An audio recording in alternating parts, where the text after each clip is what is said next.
Mortician answers burial questions from Twitter. Hi, my name is Button. He doesn't talk like that. We've seen this guy before. Morticians freak me out a little bit. I'm not being rude to this guy. I love this guy. You know, I've seen his videos before. It's just like, you know, it's just like such casual talk about like, yeah, so I remove the organs. I remove their organs, then I pump them. I drain their blood. I'm Victor M. Sweeney, licensed funeral director. Victor. Victor is such a cool name for a mortician. And I'm here today to answer questions from Twitter. This is Burial Support. DZ1B21. Why the different shapes of caskets? Typically in the United We got mother with wide bodies. You got mother with skinny bodies. You might need to buy an extra large casket for a motherfucker. You ain't know he got wide shoulders, you know? You might need an extra tall casket. Somebody got a wide body, not this way, but this way, you know? When I saw my grandpa's casket, it looked kind of normal. He kind of looked shrunk. I don't know if the blood draining did anything, but like, I don't know. The way they had that motherfucker when I was looking at him, I was like, you're like about like 5'9". You look about like 6'1" when he was not dead. body. We talk about a casket. A casket is rectangular. Oftentimes in other parts of the world, you're going to see what's called a coffin. So a coffin is what we might call anthropoid shaped, narrower at the top where the head is. I still can't get over the fact that in parts of Hong Kong, you rent a burial site and then they exhume your body after like 6 months and then burn you. I'm like, what's the point in getting buried? Is wider at the shoulders and then narrow down at the feet. Other countries around the world tend to use coffins, and we use the term What if I'm built thick? even colloquially here in the United States. So when you hear someone talk about grandma's in the coffin, odds are good she's in a rectangular casket. Lamia233, can you spread ashes anywhere, or are there legal restrictions on that? This is such a good question, and it's one I'm asked all the time. Typically, a state does not really have a vested interest on what you do with human cremated remains. So you could scatter them essentially anywhere you like. In my state, a family has visitation. I'm just in the middle of middle of the Super Bowl. Woo! Yeah! Rights where a person is scattered. It's like everybody's like, oh, is it snowing? So if you scatter grandma in the bed of her garden, you end up with visitation rights to that flower bed in perpetuity. You can also do other things with cremated remains. Wait, what? If I spread ashes somewhere, I get to go there forever? You can have them made into jewelry. You can buy small keepsake urns. I've heard that you can press them into records. There are all sorts of things that you can do with cremated remains because they are simply pulverized. Not funny, Joe. Everybody dies, man. And they're inert carbons. Everything that is organic in them is gone. It's not going to feed a tree, as people commonly like to think, but you can do with them mostly whatever you wish. Here's a question from Plucky Duckling. Are funeral pyres and Viking funerals a thing anymore? There is one place, Creststone in Colorado, that does allow a funeral pyre. So that does exist, but you have to I would love to get that shit, bro. Isn't that where they light your body on fire? live in a very specific locale. A funeral pyre, as we're thinking of it here, is usually a large pile of wood or other flammable material that a body is set on top of, and then the whole thing is set alight. As far as Viking funerals, this is kind of a misnomer. You're probably thinking Yeah, where they float you out on a ship. of putting your loved one in a boat with their hands on the pommel of their sword and pushing them out into the lake, shooting flaming arrows at it until it goes up in flames. Viking funerals actually weren't like that. They were buried with their sword in boats and all sorts of grave goods, but the boat was dragged on land and buried intact. Here's a question from Signature. Why do people take photos of the dead in a casket at funerals and post it on social media? Please stop doing that. Yeah, that shit is weird. See that shit on Facebook, just a picture of a dead body, bro. Like, yo, what are we doing? I feel like, and it's also like, you're not living in the fucking funeral, bro. Like, you're there to mourn. Why are you posting that shit on Facebook? Look at the dead body. People do that? Not often. But yeah, there's people that fucking do that. Interesting thing, in most places, the right to take a picture of the deceased falls to the family. So they can either allow it or disallow it. But I agree. Yeah, if you're the direct family member, who gives a shit, right? Like, it's up to you. It's your you know, family's funeral. You get to decide. But like, I do think that's odd to be like walking past the funeral in the line, or the casket in the line, and you're just like,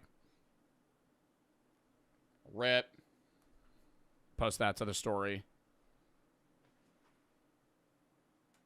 Don't put it on social media. That's something that should be kept just for your own personal use. Next up, we have a question from Stan Combe Wills. Who gets to decide who gets invited to my funeral? The short answer is your family. They can decide who will come and likewise who is not allowed there. Fun fact, you do not need an invitation to attend a funeral. You can just show up. Funeral crashing is a thing. There was a gal that I used to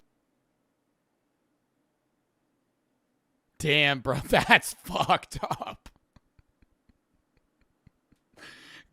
Yo, crashing a wedding's one thing. You pulling up to a funeral and being like, he was a great man. Could I talk? Could I give a speech? Video idea? Yeah, funeral crashing. You know, back at one of the funeral homes I worked with, her first name was Bunny, and Bunny would come to every funeral, regardless of denomination and location, and I am certain she didn't know that many people. She came for those sweet, sweet scalloped potatoes and ham. Our next question. Oh, she came for the food? I thought I could see people that just go to funerals because they like watching that for some reason, you know? Like the spiritual process of like people mourning. Like there could be somebody that like enjoys that. Question is from Nate Bones. How come cemeteries never run out of space? Sometimes cemeteries... Been asking that shit, bro. Been asking that.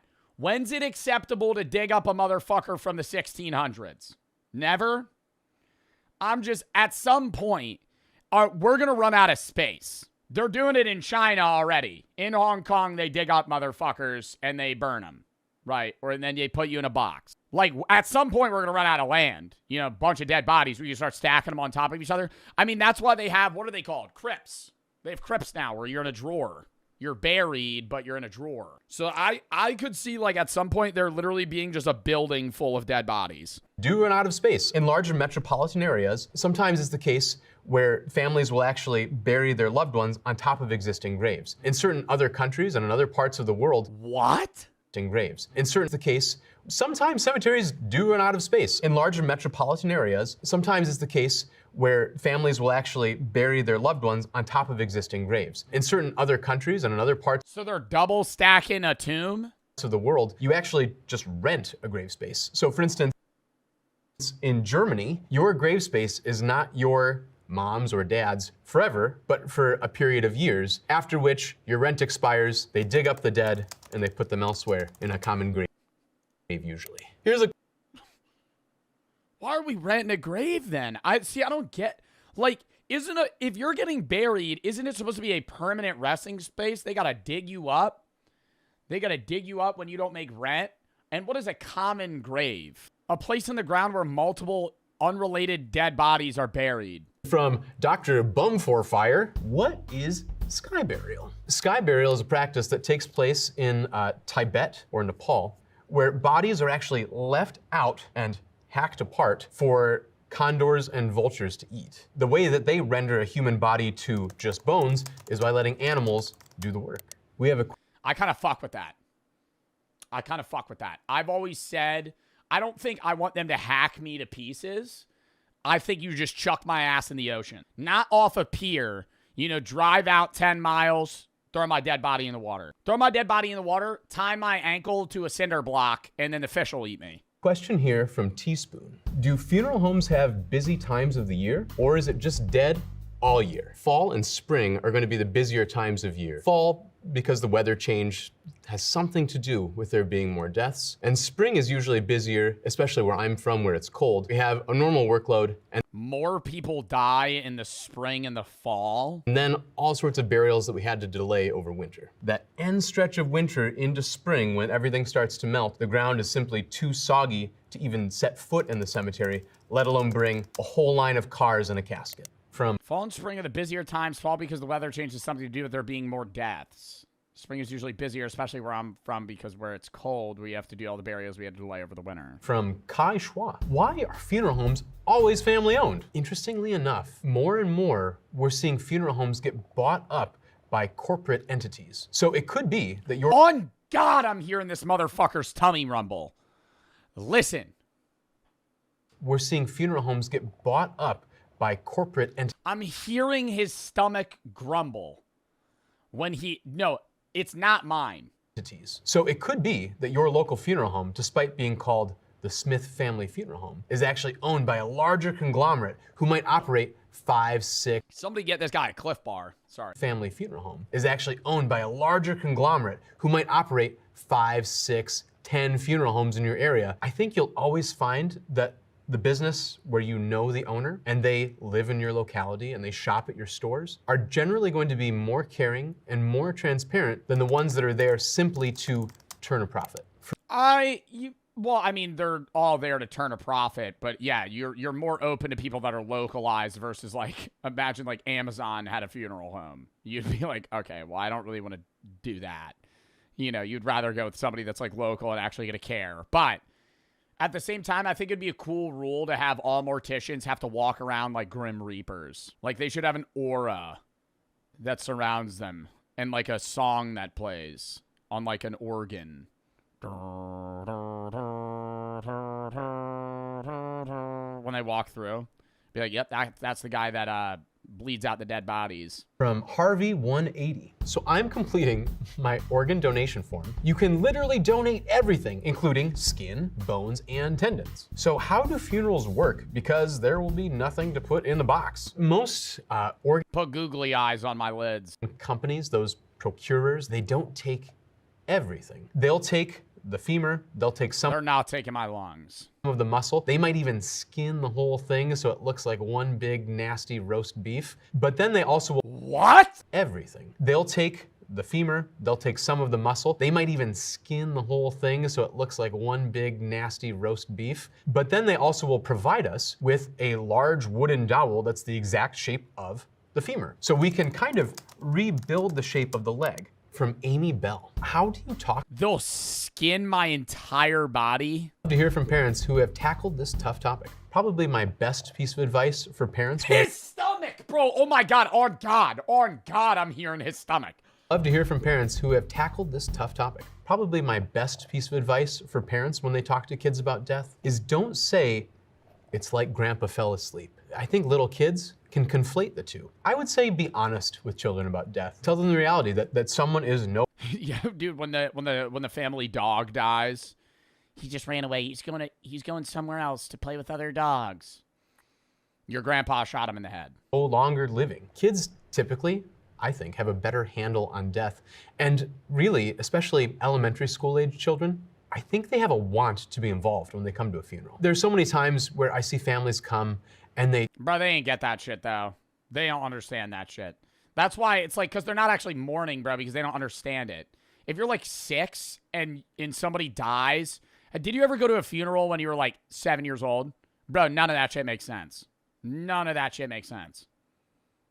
I remember I went to a funeral when I was probably 7 years old. I was going to say 6 or 7, but probably 6 or 7. And it was like my great aunt. And I was just like, I want to go home. I remember that. Obviously, I wasn't that close to them, but I remember not understanding the gravity of it and being like, this is boring. kind of shuffle the kids off somewhere else and say that death is for adults. But really, death affects every single one of us. Here's a question from Curl Girl 6. No, true. I just think it's like, I think kids don't understand it as much. Like, I mean, at what age are you able to understand death in a real way? Like a 6-year-old's not understanding death like that. Like, maybe they understand the concept of somebody being dead and not coming back. But I think, like, yeah, maybe when I was like, there was a funeral I had to go to when I was like 10 or 11. Like, I think like when I was like 11, I would probably get the idea fully of like, oh, this is very sad. Like, the mourning process. 62. What is a green burial? So there are a lot of things on the green spectrum that we can do with funerals. It could be something like we bury the body without a casket and without a vault, straight in the ground. It could cover something like having what we call recimation or decomposition instead of cremation. It could be something like using We figured it out, Chad. It's the chair. It's not him. When he leans back, it grumbles. He's on a bad Staples chair. A wooden casket instead of metal, or even using what they call eco-embalming fluids. So embalming fluids made out of methyl alcohols instead of carcinogens like formaldehyde. All right, here's a really good question from Caterade. It is too cold to go for a walk, so I went to the mausoleum, as one does. Why anyone would want to spend eternity in a safe deposit box is beyond me. One distinction to make, mausoleum generally refers to a large— Why is your ass giving a fuck? Why would anybody want to spend eternity here? They're not there. It's where they want their dead body to be. Large building that houses full caskets above the ground. Another thing that looks similar to a mausoleum is what we might call a columbarium. These are typically standalone structures above the ground that have shelves, or what we call niches, to place urns. So mausoleums are for caskets, and columbaria are for urns. Oftentimes when I talk to families that have entombments rather than burials in the ground, usually their primary concern is water. If you're along a body of water, like a lake or a river, maybe spending eternity in a wet cooler is worse than spending it in a safety deposit box. Next, we have a question. Bro, I never understand when they put like, it's like a tomb cover on your tomb, right? To prevent like worms and leakage and shit. And I'm like, why does that matter? Right?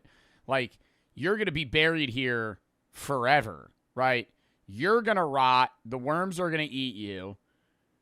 And you're going to be a skeleton. Your tomb's going to break and crack. You've said this before. I know. But it's like, why does it matter if the worms eat you in a year or 10 years? You're dead.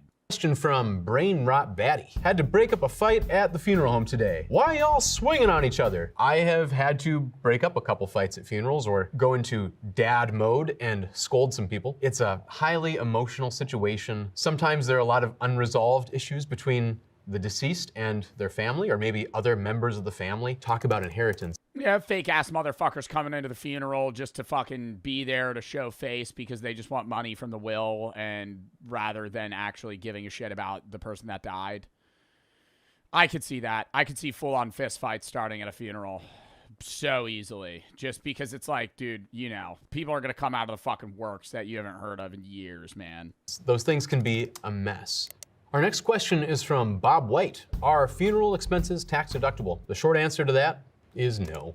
Here's a question from S.J. Jarowski. Why are Irish wakes always so loud and poppin'? It's actually one of those things that led me into funeral service in a way. I'm from an Irish family and we're very proud of it. Yeah, I mean, it really depends on the type of funeral, right? Like, some people perceive, it's like some cultures, some people perceive death as something to be, like, sad and mourning of, and some perceive it as, like, a celebration of life. But when my grandma Sweeney died, my cousins smuggled in a whole bunch of coolers of booze into the funeral home, and all the older ones proceeded to get absolutely wild. But seeing people have fun at a funeral and kind of embrace life at a funeral was one of those things where I saw it as a young man and realized that a funeral doesn't have to be entirely dour. I think that you want a mixture, right?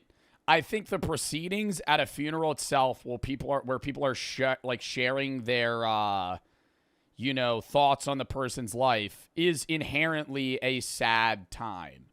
But I think having a mix of mourning, understanding the death, and not moving on, but like having that time to be like, this is like a sentimental special thing where we're all, you know, talking about this person that's died.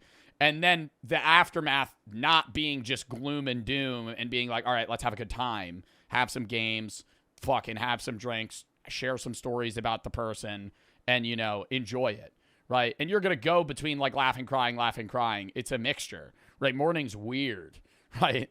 Like, that's just how it is. Our friend GB. So really, there are professional mourners, people getting hired to cry at funerals? That does exist in some cultures, and it does exist right here in the United States. Oh, that's very weird. What? You could pay to have somebody come to your funeral and cry?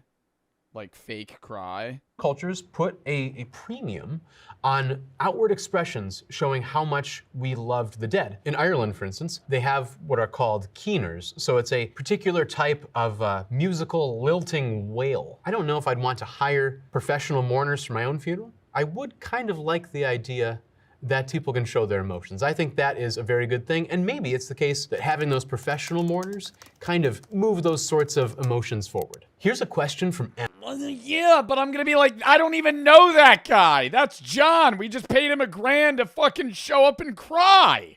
Who is he? He doesn't even know him. He doesn't even know the guy. What? I would get mad. That's how I'd get in a fist fight. I'd tell that dickhead to leave. I'd be like, what do you mean?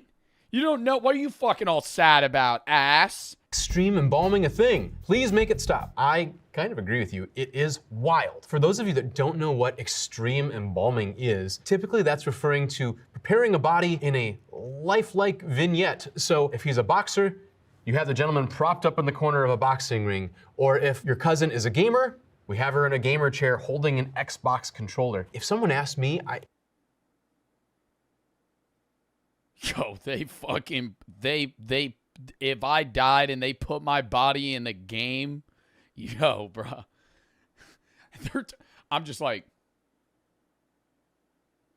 mid-com.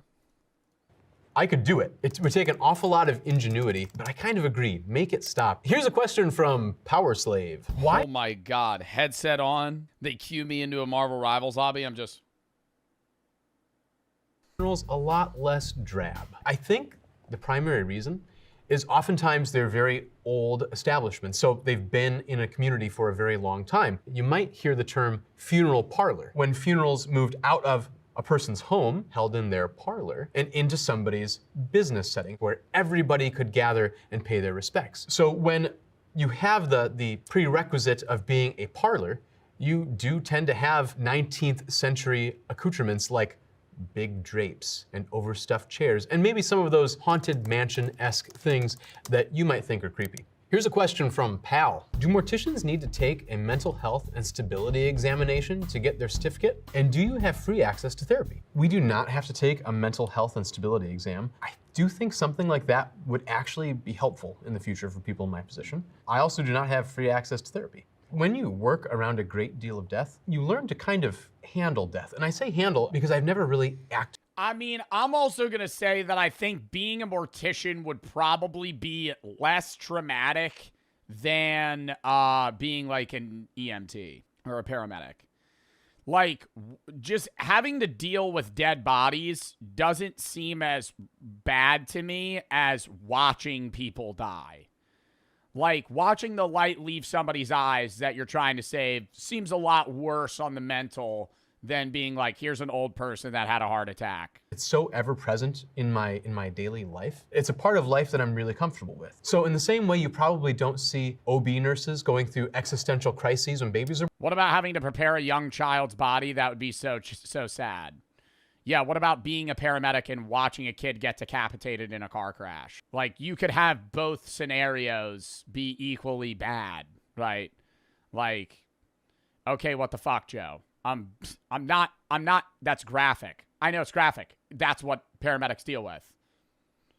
Like, if you know a paramedic, that's not too far. I'm not making a joke.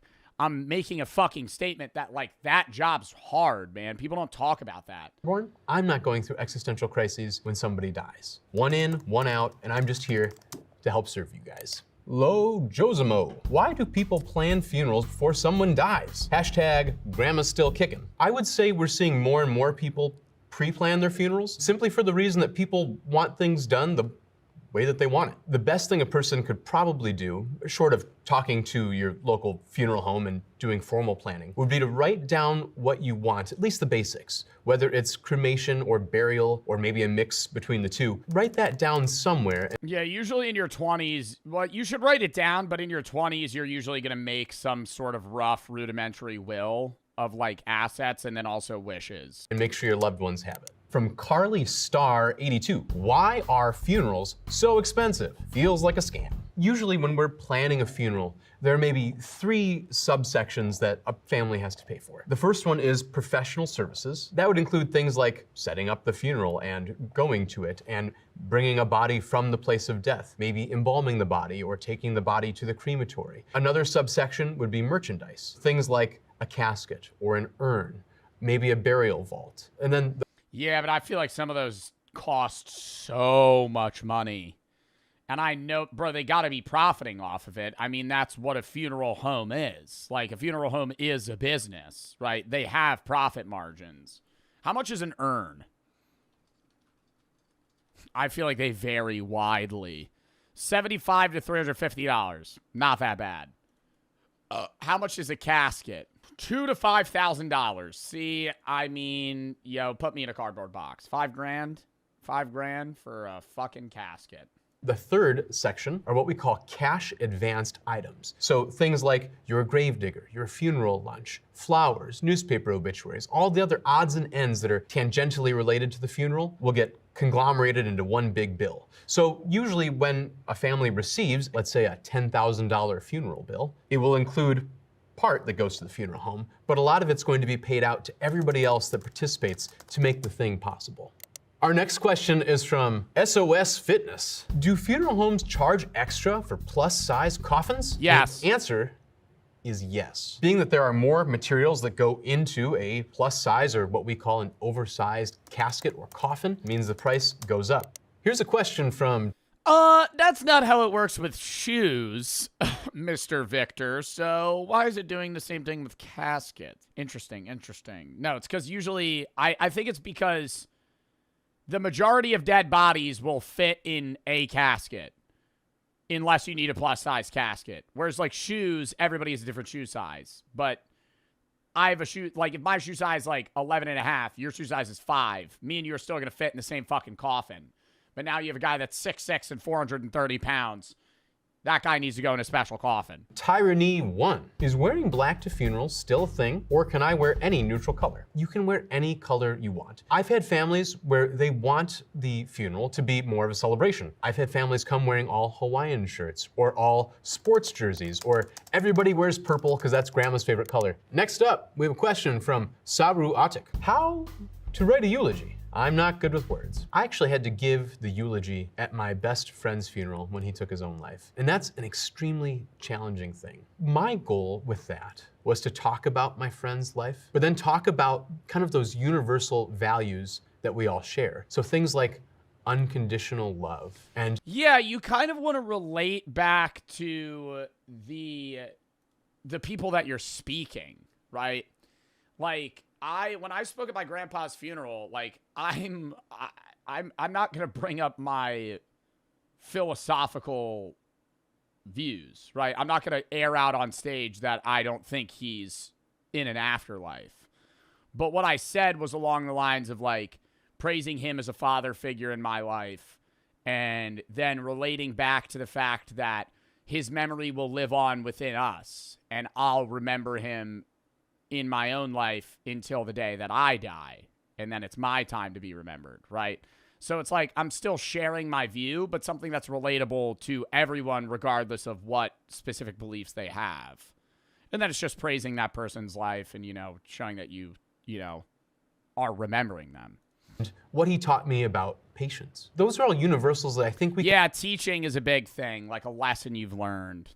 Can all understand, and those are really, really good topics for eulogy. Here's a question from Return of the Goth. Is it a Southern thing to pull over out of respect for the dead for a funeral procession? Or do you all who are elsewhere do it too? It has always confused and irritated me.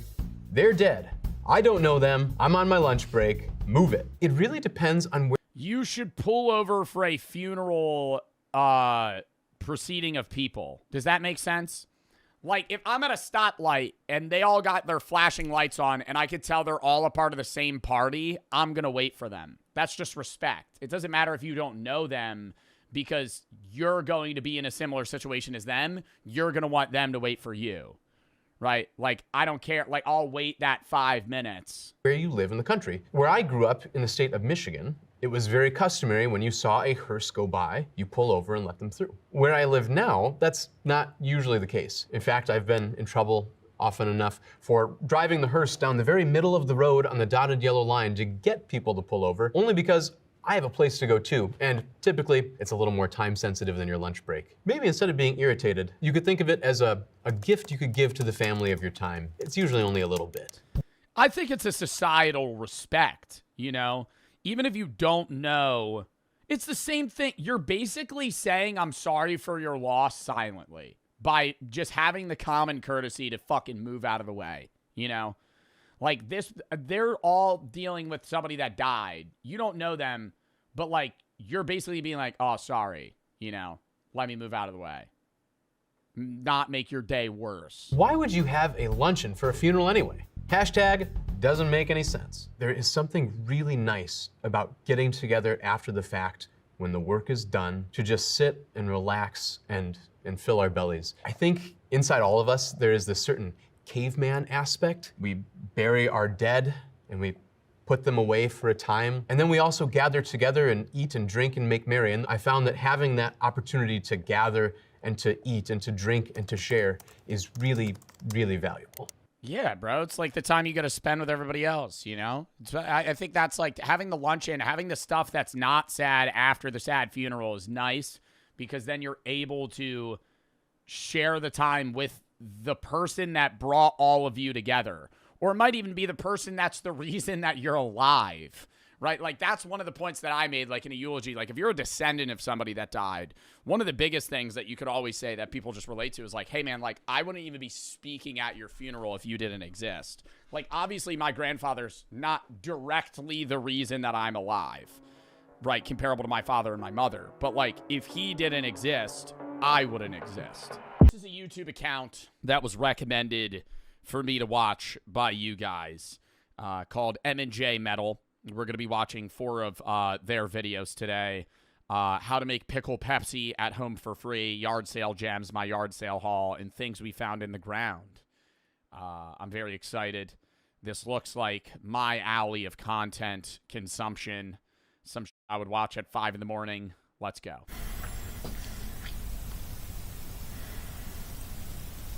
Hello, YouTube. How you doing today, everybody? Listen, I'm Love this guy already. going to do a video on how to make pickled Pepsi at home. That's what I'm going to title it. I've seen a video about KFC making pickled Pepsi, and the guy that was reviewing it. Wait, that's an actual thing? Like, there's fast food places and companies that sell pickle Pepsi? What do? Just put pickle juice in soda? That sounds disgusting. Is that good? I'm also not a fan of pickles, but I mean, I don't know. It was crazy. 2 pickles, little bit of Pepsi, which I'm going to show you how to do it at home for cheap. And the guy paid $3.99, almost $4 for it. What the hell? You could go home and make it for free. And this is what I'm going to show you right now. I got my Pep. Hey, this guy's all about saving, dude. We should get him on like a TLC coupon channel or something. About $3.99 for pickle Pepsi, bro. Just go get a jar of dill pickles. Go get a jar of Vlasic. Some Pepsi, little 10-pack, little 12-pack. See? Got my glass.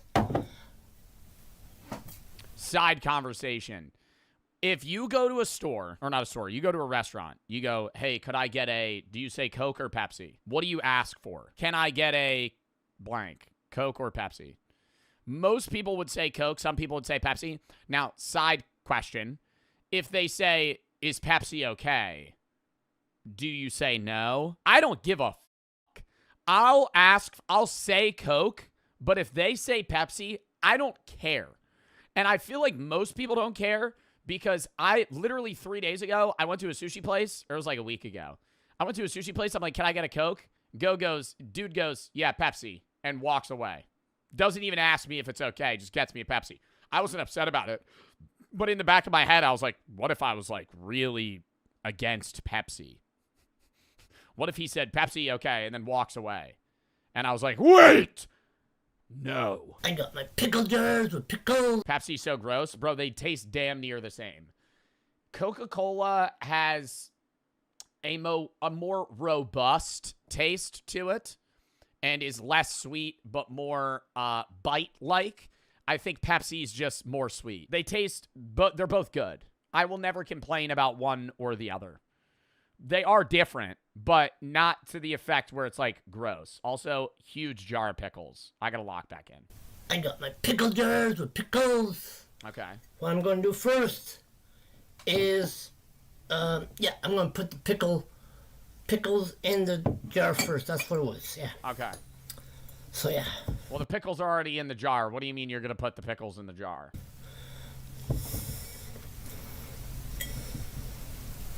There's one. Oh, they're not long pickles. They're the tiny pickles. He's got the crinkle cut. Cooperate with me today. There's two. Okay. Fork down. Put the lid on the thing. This is very easy and cheap. I don't know what the hell KFC was ever thinking of. Like, what the heck, man? $4 for a thing that you could just make at home. See? 2 pickles in a pickle jar. See? Cheap and easy. What the hell, man? And Pepsi. Open it up. Oh, yes, I forgot one thing. You forgot the pickle juice, bro. I feel like that's the whole part of pickle Pepsi. It's not just the pickles. Pickle brine. Yeah. Here we go. Yeah, pour some of that in there. Get a seed or two. ASMR. There you go. A little bit of that. See? This one's pickle brine with pickles in it. That's a lot of pickle juice. I think that might be a little too much pickle juice there. Same thing. I'm not going to do the hot sauce thing today because it might mix it up. What do you mean hot sauce thing? What does he mean hot sauce thing? Like he's going to put hot sauce in it I'm too? making feeling right. Now I'm pouring in the Pepsi. Like they said. I don't have ice. I never use ice. So yeah. There we go. That's fair. A little upsetting. Cheap I hope it's not a warm Pepsi. and easy. Now obviously, the guy said on the video, I gotta Google this. KFC sells pickle Pepsi. That looks disgusting, if I'm being honest. It's a limited time deal at KFC. Oh, yeah, they're fucking reaching for the pickle lovers here. Look at this shit. My God. KFC pandering towards the pickle lovers. Pickle Pepsi, they got fried pickles, pickle fries, and a fucking fried chicken sandwich with an entire goddamn cucumber on the fucking bun. Yuck. oh, it tastes awful. Well, just wait. We're going to give that theory a theory. And you got that right. I'm going to taste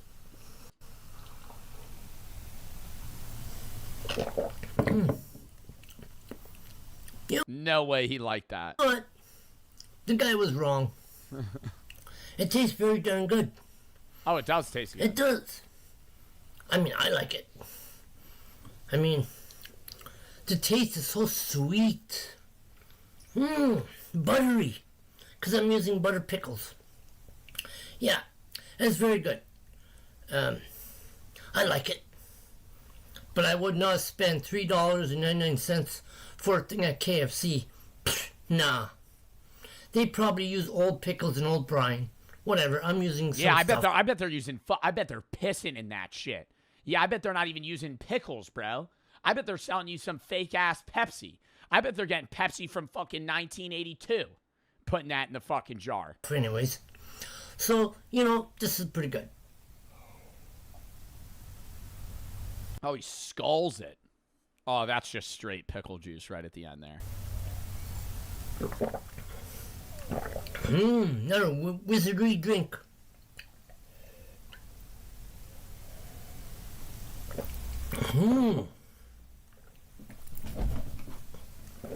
Wow. Like an Energizer fucking, like an Energizer bunny. That shit just fucking makes you jolt. Ow. Now I'm going to eat the pickles.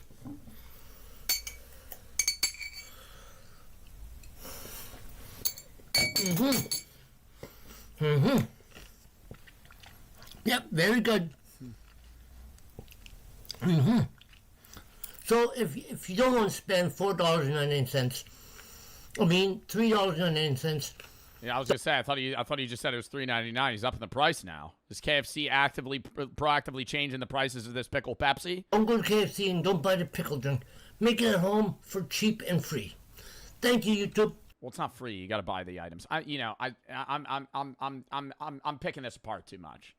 This will be a classic in 2035. Actually, though, I was expecting this to say 13 years ago. This did just happen.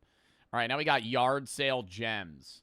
I think he's doing a little showcase of what he got at a a local yard sale potentially. Hello, everybody. Maybe some gems, some finds, maybe some Lego sets, Pokemon cards, some crazy shit.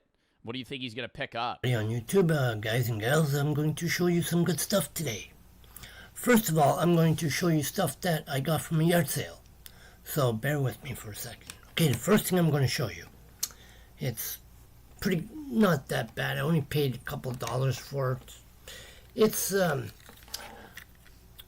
3D, not 3D, Marty. PlayStation 3 camera, which only paid. The fact that somebody's selling that is one thing. A PlayStation 3 webcam. That's a Does that work? What is he gonna use that for? Like a motion sensor camera? What is that? Which only paid like $2 for the yard sale. Okay. Doesn't really fit for my PS4. I thought it would, but it wouldn't. Oh, so it doesn't work. It doesn't work. It's not compatible. The next thing I'm going to show you, Jughead comic book. A little comic book. I think that's worth. That looks like it's in mint condition too. A little fun comic book. Probably costs like $1. Which I only paid about 50 cents for it at the Oh, that's even better, dude. Sub-$1. sale. That's a fucking great find. Next thing I'm going to show you is these beer holders. Ooh, that's also a good find. Probably paying, what, 25 cents for those? That's probably got a meme on it. I'm excited to read that. Little Canada beer mug. And he might be Canadian. Who knows? The Canada one. Yeah, that one's good. For the long bottles for a glass. And this one. Be still at your grill. Never leave a lit barbecue unattended. Oh, it's like an informative like koozie. It's not they probably got this for free at some sort of event. It has also Got a bit of advice on it. French on the back. Kind of feel like I'm reading. Oh, oh. It's a multilingual beer koozie. So if you're ever in France, make sure to pack this. Me lazes llamas les something barbecue. The back. And then another one with blue one. Ooh, you think you got like 4 for $1? And then something else I got to show you. Okay. I got this at a craft sale. I kind of paid $10 for it, but whatever. It is what it is. What is that? Oh my God, is it a beer? Is it like a wall-hung beer opener? Okay, I gotta say, I would buy this. That is a fucking steal, dude. That's mint condition beer season. It looks like the bottle caps probably fall into a little catch right here. A little bucket on the bottom. Crack it open on the top. You collect them. But that's fucking tough. I did get the best thing at a yard sale, so that's, I don't know if it was worth $10, but whatever. It is. I would pay fucking 20. It's a unique item. Very unique item. Also could work as a cutting board. And the best of resistance of this Piece de resistance. yard sale that I got Ooh, WWE. was this Fred. Ooh, Friday the 13th. Jason in the packaging. Ooh. Not Freddy. Not necessarily mint condition. No, not Freddy. I do mix them up. Jason. Not mint condition. Still in the packaging. That actually might be worth money. Jason Voorhees thing. So yeah, it was the best thing, and I paid about $35 for it. Honestly, not bad. I kind of want to look that up. How much do you think that's worth? I don't even know how I'd find that. Am I crazy? That shit looks so old. Oh, they sell it at Walmart. For $80. He got a steal. McFarlane, Friday the 13th, Maniac Series 1 Jason Voorhees action figure. Sells for $79.95. He got a fucking steal there, brother. But I mean, Half price. look at it, looks so cool. Look at his head. Look at this. You know, You think he's going to take it out of the box, or you think he's going to try and keep it, maybe raises in value at times? I'm not a fan of the keeping it in the box, you know? I think I'd get it if it was over a certain amount of money, but as you can see on the mini fridge, somebody gives me a Funko Pop, instant breaking that bitch open. I'm taking it out. What is this? It's actually a collector's item. Oh, yeah, somebody's gonna buy that stupid fucking Doctor Strange Funko Pop I have for fucking $8 million in 20 years? Yeah, no, this isn't fucking Beanie Babies. You fuck. Enjoy the action figure. Take it out of the box.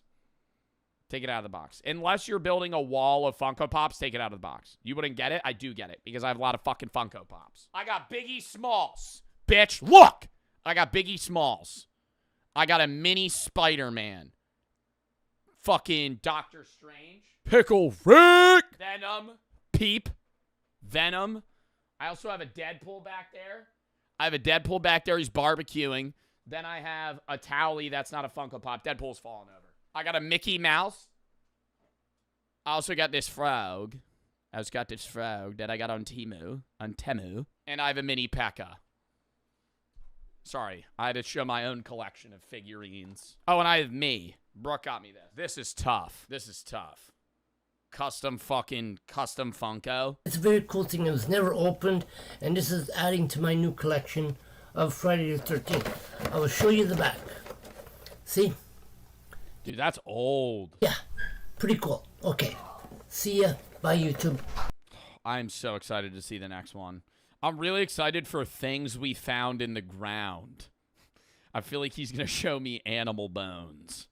And I'm really excited for that.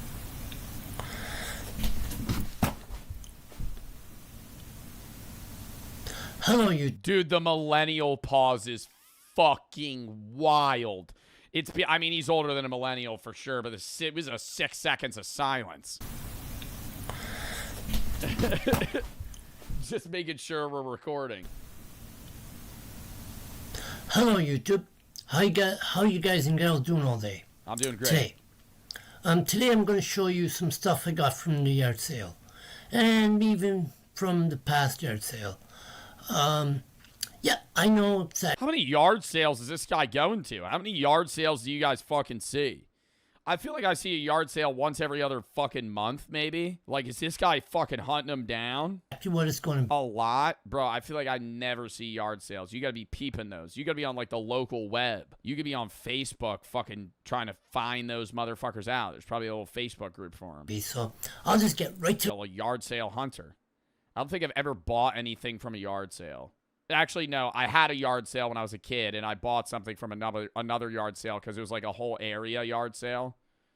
I remember I had $14. I thought I could buy anything. I walk up to this lady. I'm like, how much for that figurine or whatever it was? She was like, $40. I went, how about 14? She went, no. And then I walked away. Point. This is the first thing that I got today, and I only paid $3 for it. Table tennis. And I'll just turn it around. What do you mean table tennis? Like oh, it's a custom table. Like you get the paddles and the ball, and then you could set up the net on any table. I had one of these, or I've used one, and in concept or in theory, it's very fun. But then you actually set it up on a table, and it sucks because you're only used to playing ping pong on a ping pong table. And so you just hit it's like you volley 2 times. And I'll just turn it around here so you can read it in English. Mm-hmm. If it's okay, I think it's probably upside down, but whatever. No, it's not. It wouldn't be upside down. It would be inverted. Okay, that's the first thing. Now the second thing I got for free. Interesting. Free steal at the fucking yard sale? My God, was this a Mr. Beast giveaway? Thing is this hand. As you can see, it's nicely made out of wood. A wooden hand? And this ball, it goes inside the hand. Okay. Maybe a centerpiece for the dining room?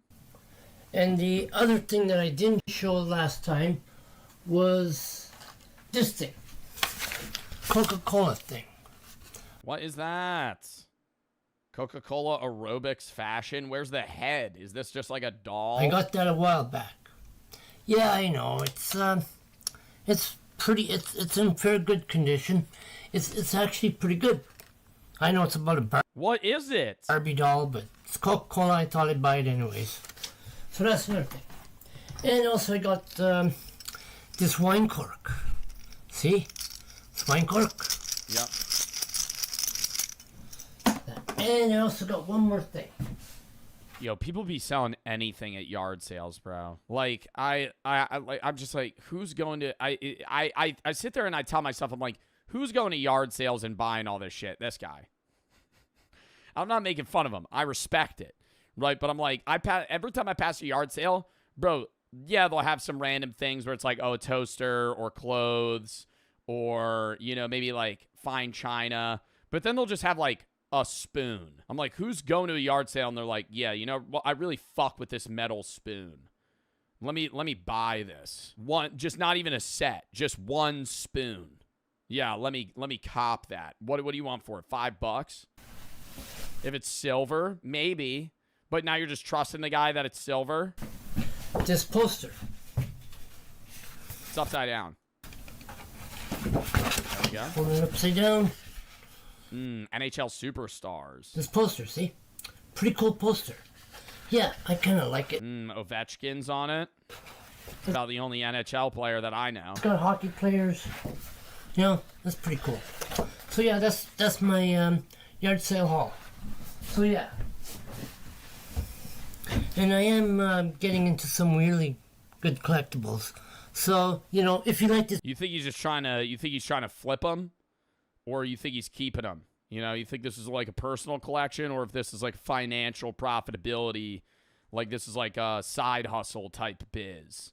Because there are people that do go to yard sales for the sole premise of profiting. Share and subscribe. And if you know, comment, I'll get you back in the comments. Okay? W fucking man, bro. Last video we'll watch of him. Things we found in the ground. This guy's just a fucking hat of tricks, dude. He's got everything. Hello, YouTube. Me, Marty again. I'm here to show you something about what we found. Hey guys, me Marty again. Trying to show you something I found underground today. First, this cool glass bottle. Second, he like pulls out just like a fucking like a tarp. Just a tarp filled with like a body. There's the second thing. So this one's actually pretty cool. I found it actually in like a bog down by the river. Looks a little old. Smells a little bad too. Haven't opened it yet. Wanted to for the video. Detecting. So here I go. First of all, we found this bag of stuff, which you can see. Couplings. He found metal couplings in the bag. That was just underground. Why did somebody bury that? They must have lost it. I don't know what it is. If anybody knows. I do think metal detecting is a sick fucking hobby. I think there's two different types of metal detectors. There's a true metal detector that'll metal detect anywhere at any time. And then there's a beach metal detector that's doing it for profit on vacation. Those people suck. If you metal detect anywhere, that's fucking sick.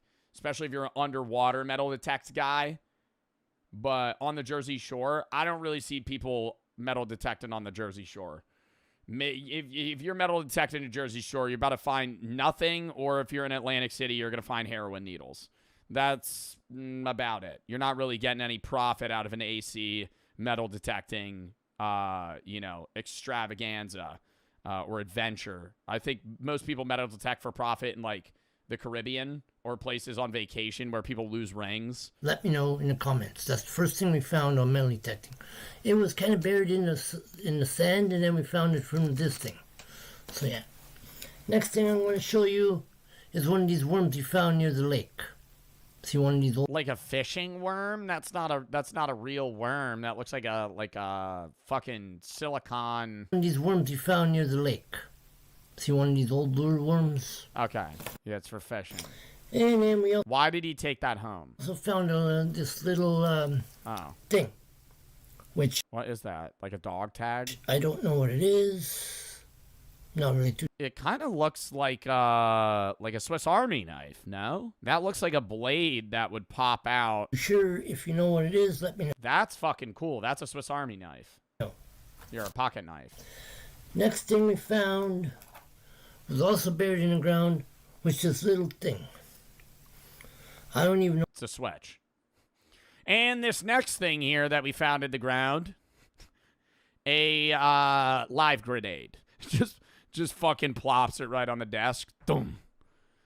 A live grenade. Now, I did contemplate bringing this one home, and I decided that it would be good content for the video. What this is for or what it is, you let me know.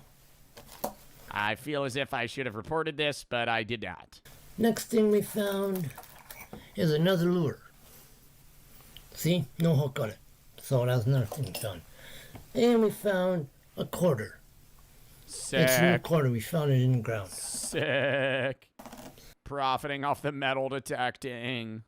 And we found, I was walking along, found a little monkey man. And Where the fuck is this guy metal detecting? He's just dude, he's finding random shit. Like, I thought, the fishing stuff means it's like same category. He's probably near like a river. also another thing, we found some of this thing, I don't know what it is, silver or whatever, I don't know. If you know That just looks like aluminum foil. That looks like crumpled aluminum foil. what it is, let me know. And we also found piece of steel or something, I don't know what it is. Dude, I would love if he just was like, and we also found this. Just a huge golden nugget. Clearly gold. If anybody knows what this is, let me know. Throws to the side. Might throw this one out. Out of everything we have, not really interested in this one. It's worth like $3 million. So if you know what this is, let me know. If you guys know what this is, let me know. And we Is it also worth money? found another one of these lures. Dude. Why is he bringing these home? Yes, you know that. We also found a key, which I don't know what it's for. I might start going door to door to find out. If I ever find what it opens, that'll be a real mystery. The most interesting thing we think, we found this. Kind of like a goose. That's definitely a goose. So yeah. That's cool. And then we found a whole bunch of pennies. You know? Profit. And Smelt them down. Those look like old pennies. we also found one of these things. Which I don't know what it is. If you know, let me know. Kind of looks like a bullet. But we found it in the ground. I don't think it is a bullet. It's probably like some sort of drill bit So yeah. or a screw. We also found some junk stuff. None of the other stuff is junk. Yeah, that's just that bit's junk. None of the other stuff. I found this broken fishing lure. Probably gonna put that up on the shelf. Let's see. And we also found another silver thing, you know, and stuff. And we also found a whole bunch more pennies. Just find a lot of pennies, man. You know? So yeah, that's it. Oh, there's something else. Sorry. We also found one of these things, which I don't know what that is either. Looks like a pen cap. You know, basically Lot of junk. Lot of junk. just odds and ends and junk. Okay. That's all about it. Yeah, the great stuff we found was pretty good. Pulls out like an ancient artifact. If anybody knows what this is, we found this. It's like clearly like some possessed fucking doll from like BC times. Just some shit that was like stuck in a bog for centuries. The One Piece. Anybody knows what this is? It's just Mamush. It's Mamush. It's like some demented figure that's gonna haunt him. I don't really know what this is. Kind of a lousy time finding it, but whatever. It is what it is. So yeah. The Mormon gold plate. He finds some religious artifact. So any of the stuff I showed you, if you know what they're for, let me know in the comments down below. And thank you, YouTube. I need to read the comments, bro. My new favorite channel looks like a Swiss Army knife keychain. What a neat find. Now, that's definitely the best pull. You should go magnet fishing for sure. That would be sick. Do you think he has any other... Should we watch one more of his videos? I kind of want to watch one more. There's a lot of options here. He makes a variety of content, as you can see. He does a lot of food or drink reviews. Maple brew, coffee brew. A tin of keys. That's nice. He's showing everybody the keys that he has. He has a 2-minute. He has a minute-long playthrough of him playing Arcade.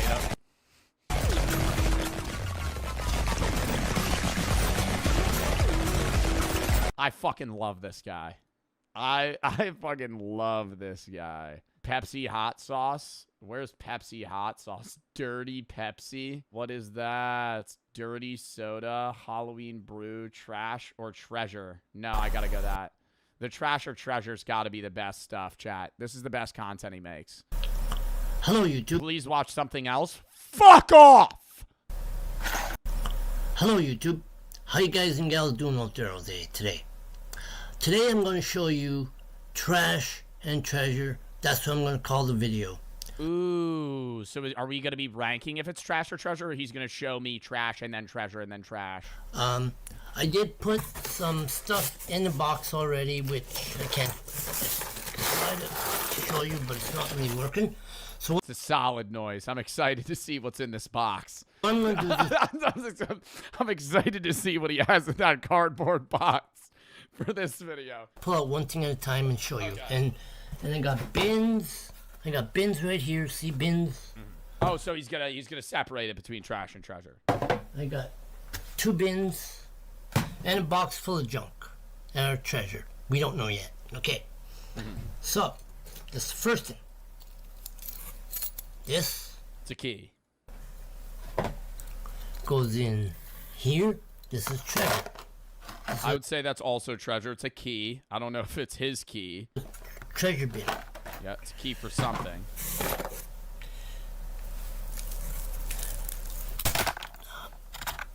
This will go into the trash bin, Okay.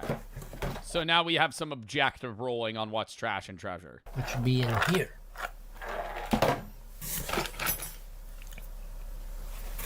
That's definitely treasure. A watch hand. Treasure. Trash.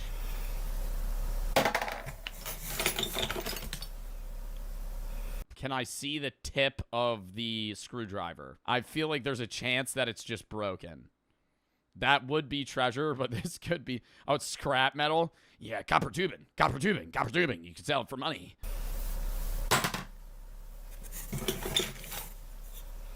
Trash. Oh, God. He almost knocked over the bin. He's not really doing a lot of commentary.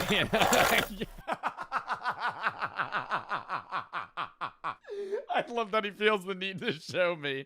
He needs to show me how he's sorting it. Okay, yeah, that's the trash bin. Trash. I really want him to say where he's putting it. Because I truly feel like that could have gone in the treasure bin for all I know. That could have been anything. What is that? What is that?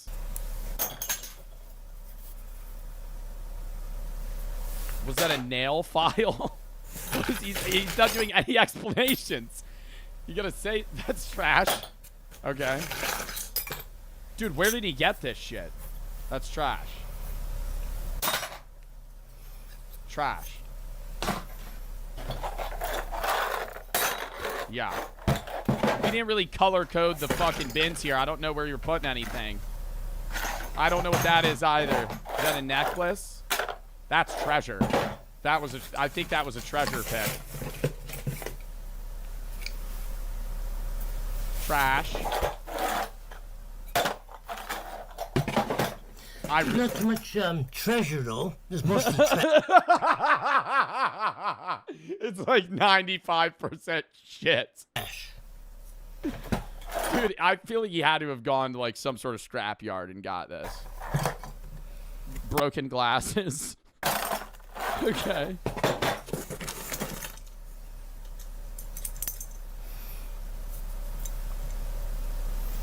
I don't know what that is either. A lot of metal fragments. Oh, this is from metal detecting? So you think this is all from shit he's found in the woods? I don't know if that would still be considered legal tender. I couldn't even read the face of that coin.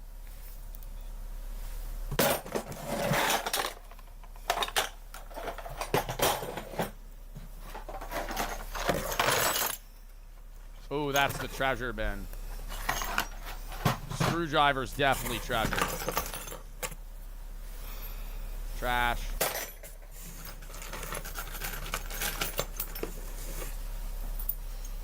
I feel like I'm watching interdimensional cable right now.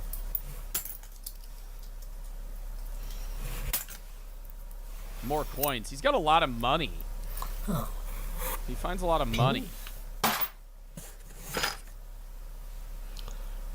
Bullet.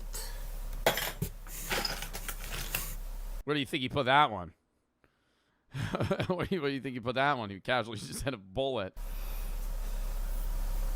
Some sort of miscellaneous fucking bottle full of probably some, I guess, discontinued drug. Maybe there was paint in there. A flask? What is that?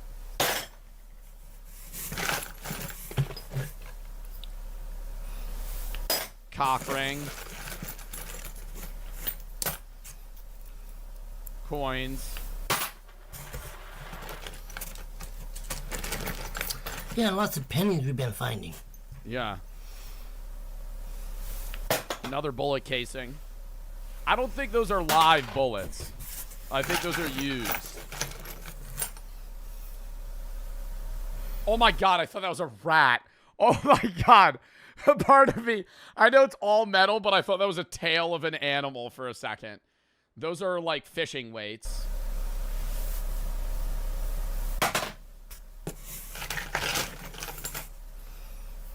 Another coin. Oh no, it's not a coin, it's a button. Trash. Another weight.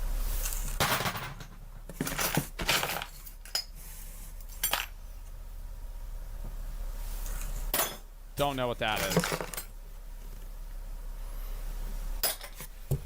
Why do I love this? Fishing thing.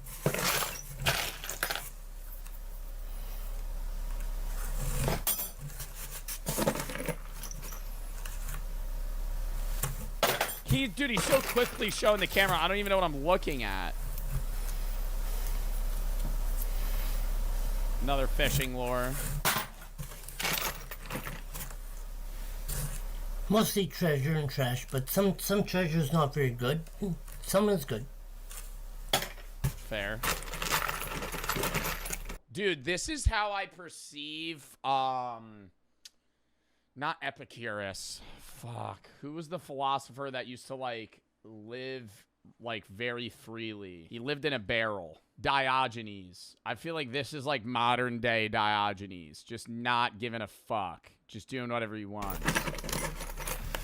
Bro's just living.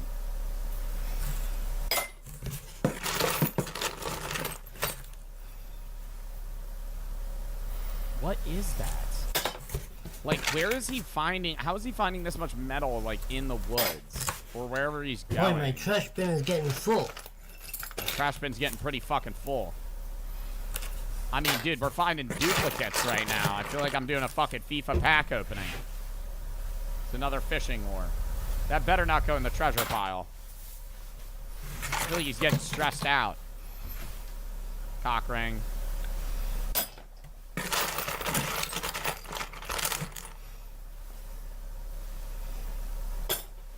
Red thing. Okay.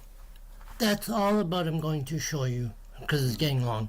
So, thank you, YouTube, and cheers, and thank... I loved that. Dearest wizard, we love you. With you, it is all treasure. I'm starting a 7-year journey walking across the lands to meet you and study your ways. Then in my old age, I may return to my village and pass your knowledge on to the next generation as the local wizard. Hard to believe I found you from the Pickle Pepsi video. You've become my favorite face to see. Dude, he's just so positive. I fucking love this guy. Just coming out with banger videos. Fucking give that a like too, dude. Oh my god, that was awesome.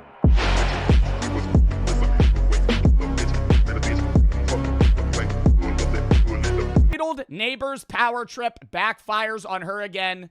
Lock in. Jail. She experiences jail.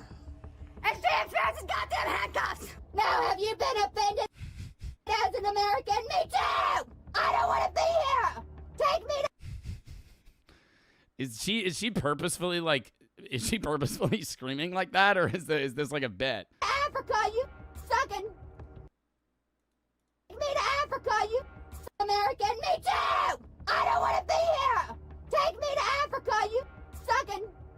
On April 15th, 2025 in Ohio, police were called. Where in Africa? A little racist. Yeah, because you never actually where in Africa. I don't want to be in the United States anymore. Take me to Africa. That'd be like, I don't want to be in the United States anymore. Take me to South America. Take me to Europe. No, you would say a country. Called when a woman insisted on pressing charges because her package was left at the wrong door. I don't know what's Pressing charges because her package was left at the wrong door. Oh my God. Chat, on Halloween, I ordered Burger King at the Airbnb I was at. And I already told y'all about how when I ordered the Uber, I was so drunk that I thought he left because I saw a car pulling away and I was calling him. And I was like, dude, you fucking left. We're right here. And then he walked right up to me and he's like, bro, I'm right here. And that was like really awkward. When we got back, I ordered Burger King and the guy dropped it off like 3 doors down. And I was, he drops it off at like 2 in the morning. And I like see on my phone that it arrived. I'm like, oh shit, I open the door, it's not there. I hear like people walking down the street, and I immediately in my head go, they fucking took my Burger King. So barefoot, I ran in Kensington, PA, down the street and turned the corner to see if these people had my fucking Burger King. And I'm like, I call the guy. I'm like, yo, where the fuck's my food? He's like, I dropped it off. I'm like, bro, I think somebody stole it. And he's like, well, I can't really. And then as I'm saying that, I walk back and I see it's on like a doorstep, like 4 over. I'm like, oh, you left it in the wrong place. Never mind. And then I hung up on him. I didn't even let him respond to me. And then I just pick it up and ate it. going on, man. I don't know. All right. She was yelling crazy shit and threatening her. Okay. We'll see what the matter is. You have a lampshade, a little wax plugged into the wall, a lock, a cord for the windows next door don't come in. Ring, ring. Is this just me, or does this not look like an apartment complex? This looks like a dormitory. Like the way these hallways are set up, like this doesn't, what is this? This doesn't feel like a fucking apartment. You have a lampshade, a little wax plugged into the wall, a lock, a cord. It's assisted living. Windows next door don't come in. Ring, ring. Wired into the wall at a tiny house. Nothing in this goddamn house but windows closed. Hello. And a goddamn radio on. Did you call? That's the only way through hell. Is that Helen that called? Yes. Okay. But she's that upset. I mean, like, I would maybe get you getting more mad if you didn't live in an apartment and somebody dropped a package like 3 houses over, because, like, you would never know. But, like, you just walk out of your door and you're like, oh, it's right there. Then, Oh, it's right there. then across the hallway called too. Okay. I talked to Helen just for a minute. Yes. And who's she going to press charges on? Amazon? Was she going to sue a $1 trillion corporation? Hello, are you Helen? Yeah. Did you said the aide delivered a package? FedEx or Oh, something. okay, I got you. And they put it in front of my door. Mhm. And my aide just picked it up and brought it to me. Your aide, okay, and I got didn't you. look at it. And I just opened it and I saw that it was. Oh, she wants to press charges on this woman? That's not her fault. Have you guys ever opened somebody else's mail? You're not supposed to, but, like, they're not going to sue you. Like, there's so many instances where you get mail delivered to, like, the wrong apartment. Like, it'll be 1 over, or they put it in the wrong lockbox, and you open it. Because you're not thinking, you're like, oh, this is my mail. You open it, and it's like, Dear Richard, and you're like, oh, that's not me. Fucking put it back in. Yeah. It's illegal, but you're never going to get in trouble. It's illegal to open other people's mail if you're, like, going in their mailbox or their lockbox or their doorstep. Like, you don't read. Well, no, if I open my lockbox and it's in there, I'm assuming it's for me. You know? Like, I'm not going to go, oh, this is somebody else's mail. No, it's fucking my lockbox. So you open it, and then you go, oh, shit. And then you just put it back, and you probably know your neighbors, so you're like, this is for you. You don't read it. Like, I'm not going to fucking, eavesdrop their fucking bill or whatever, their mail. But you just see it's not for you. I saw her, I took it to her. Okay, And I no told her, problem. I said, I'm sorry, I didn't mean to open this. I didn't even look at it, Sonia. I said, Nancy brought it to me, and I didn't even pay attention. And she's crashing out that hard, one door over. What do you think the mail was? It was from Bad Dragon. Then I'd maybe get the crash out. It's just like a fucking dragon fucking dildo. Like that, then I'd be like, oh shit, you weren't supposed to open that. But like if it's just like regular mail, why would you care? And she didn't say anything then, but now she's going nuts. It's just like really weird chemicals. That would be more concerning. It's like, oh, I didn't know this was mine. Why did you buy all the chemicals needed to like make meth? She's been in the hall screaming and cussing. This is the third time. But she has it in her apartment? She threw it in the hallway and was trying to give it to me, and I wouldn't take it. I Okay. put it back by her. Okay. But she told me that she's going to follow. Do you think she's screaming? Who do you think she's screaming at right now? Like we hear her in the next door. Way too many photos on the wall in this house. Could I say that as well? I'm not trying to judge the inner decor of an individual's living, quarters. Do as you wish. But I feel like I'm in a Cracker Barrel. Okay? The wall is full of imagery. Too much, I would say. There's 35 fucking hanging portraits right here. Federal charges on me for opening her mail, and that I'm the reason. I love it. Oh, I can respect it. It's like a grandma living space, She's getting addicted. Yeah. Can I turn on subtitles? Because I feel like I can barely hear this woman, and then when the other lady starts screaming, I'm not going to know what she's saying. But she told me that she's going to file federal charges on me for opening her mail, and that I'm the reason she's getting addicted. Yeah. This is the third time that the law's come today. Yeah. And the guys, I was here earlier. Oh, were you? Mhm. I know that one of them said that if she does it again, they're going to take her. Yeah. See what we could do here.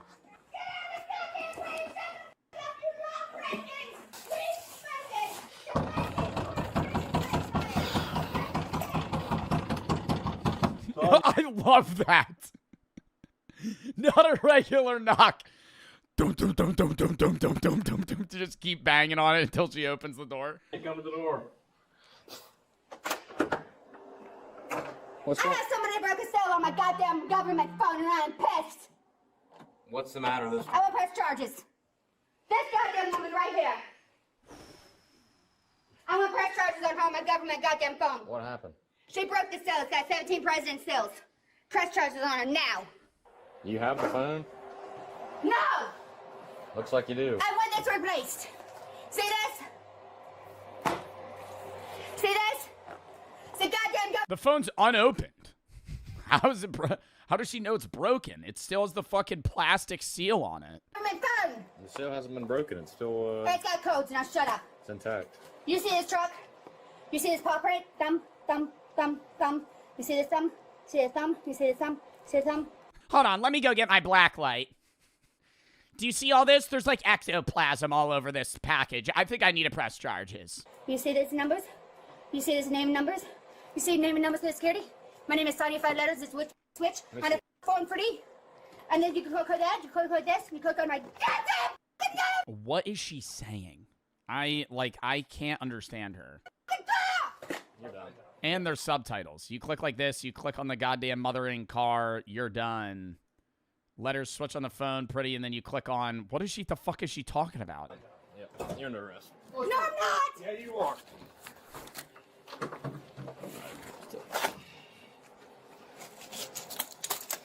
Now who opened my phone shit? I would say that you would have grounds to press charges if they continued to open the phone. Can we agree on that? I think this would be a reasonable crash out if, like, she opened the phone. Like, if you get somebody else's mail, you open the package, you go, this is an iPhone. I didn't order an iPhone. And then you put it back. Fine. But if they go, oh, an iPhone. And then they fucking start setting it up. You know, like, then I'd get it. If it was like, you fucking open the box, you open the iPhone, you're like, this isn't mine. You know, free iPhone. And then you just fucking start going through the steps. No, I don't want to set up Siri right now. No, do later. Oh, yeah, no, I will sign up for this different screen color. Ooh, I got to choose a wallpaper. Like that, then I would get it. In my phone shit. I threw in the hallway. What, candy? Got it. That's a government phone. And somebody. Why does she keep saying that's the government's phone? Because the government's providing her a phone or something? Hold up. Opened my mail in a hotel. They broke their cell on theft. Now I want Helen arrested too. We're both going handcuffs. Get Helen too. We're going together as twins. Get Helen. Let me pick up my trash. No. Get Helen. No. Quit yelling at me. Dude, she's like the worst neighbor ever. Like, what would be worse? Actually having a crackhead as like a neighbor. Even then, I honestly, like, they would probably bother you less. Like, she's a Karen. Like, she doesn't leave you alone. She's just like pestering you. I've had enough. No, Helen's going with me. She broke the seal. Give me the seal in my mouth. Give me the seal in my mouth and my license. We're gonna leave it there. No, you're not. Did they just say put the cell phone? She said put the cell phone in her mouth. You're locking my door. Give me my goddamn license and my purse. Where's your keys? You're giving me my license and my purse. Wait. You're locking the door, giving me my license and my purse, and you're taking Helen with me in cuffs. No! Where's your keys at, Sonya? So we can lock Give me my goddamn purse on my neck! I'm so surprised that the cops are just like very monotone right now. Do you think they've interacted with this woman multiple times? Like, they just don't care that she's crashing out. Can I deal my crack? And you're arresting Helen for breaking a cell. She broke the law! You threw the keys up on the fridge, or was that just them? They're always on the hook every goddamn time! To the left, you banana! You'll never get back here! It's on the banana! Oh my God. See, no, this gives me anxiety. Like, just the amount of stuff that's just like laying around. Holy shit, dude. There's just boxes everywhere. It's on the banana! Catch your dick at the banana! There they are. Put it on my hair! Catch your dick at the banana? Huh? At the banana! There they are. Put it on my hair! I hope so. Get the goddamn envelope that was opened illegally! Back up. Get the goddamn that did it! Right now! Right, mother now with me! Alright, your apartment's locked, okay? Like, does she really think that if this went to court, a jury would go, yeah, let's convict the woman that opened an Amazon package, instantly saw it wasn't hers, and then returned it? Like, what? And like an old woman at that. Just like, her aide gives her the package. Get the goddamn... They'd be like, yeah, no, you're definitely in the right here. You're definitely in the right here. We need to get rid of this woman right now. We can't have people opening others' packages at all. You did it! Let's go. On a government phone! See You keep this saying a government phone, like that makes it a bigger deal. right here that kicked me out of your f***ing haunted hotel? You see that goddamn... You can walk. She f***ing did it! And kicked in the goddamn nuts, you fucking love. What counts as a threat to a police officer? Like saying you're going to kill them or hurt them? Like, would that be a threat? Her being like, I'm going to kick you in your fucking balls? You f***ing witch, on a switch. You want to my mouth, you dumpster? Slip and slide in blood. Did she just say you want to come in my mouth? My mouth, you dumpster. Slip and slide in blood. On Freeport and Wi-Fi on the haunted hotel in Chile.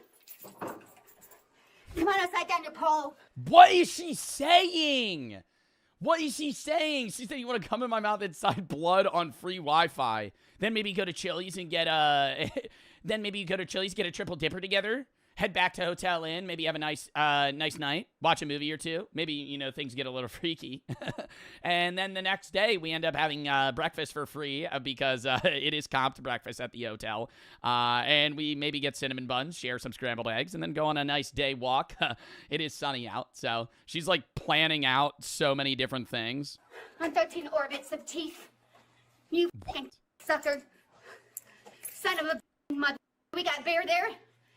I'm gonna climb it like a monkey. Have a good night, guys. I got a tank out back. Got the goddamn keys, put it on my neck. Did you get my purse? Put it on my ID on my ass crack. You don't need it. I got shit to paint with. Calm down. It's jail, mother. That's where you're going. For Helen, too.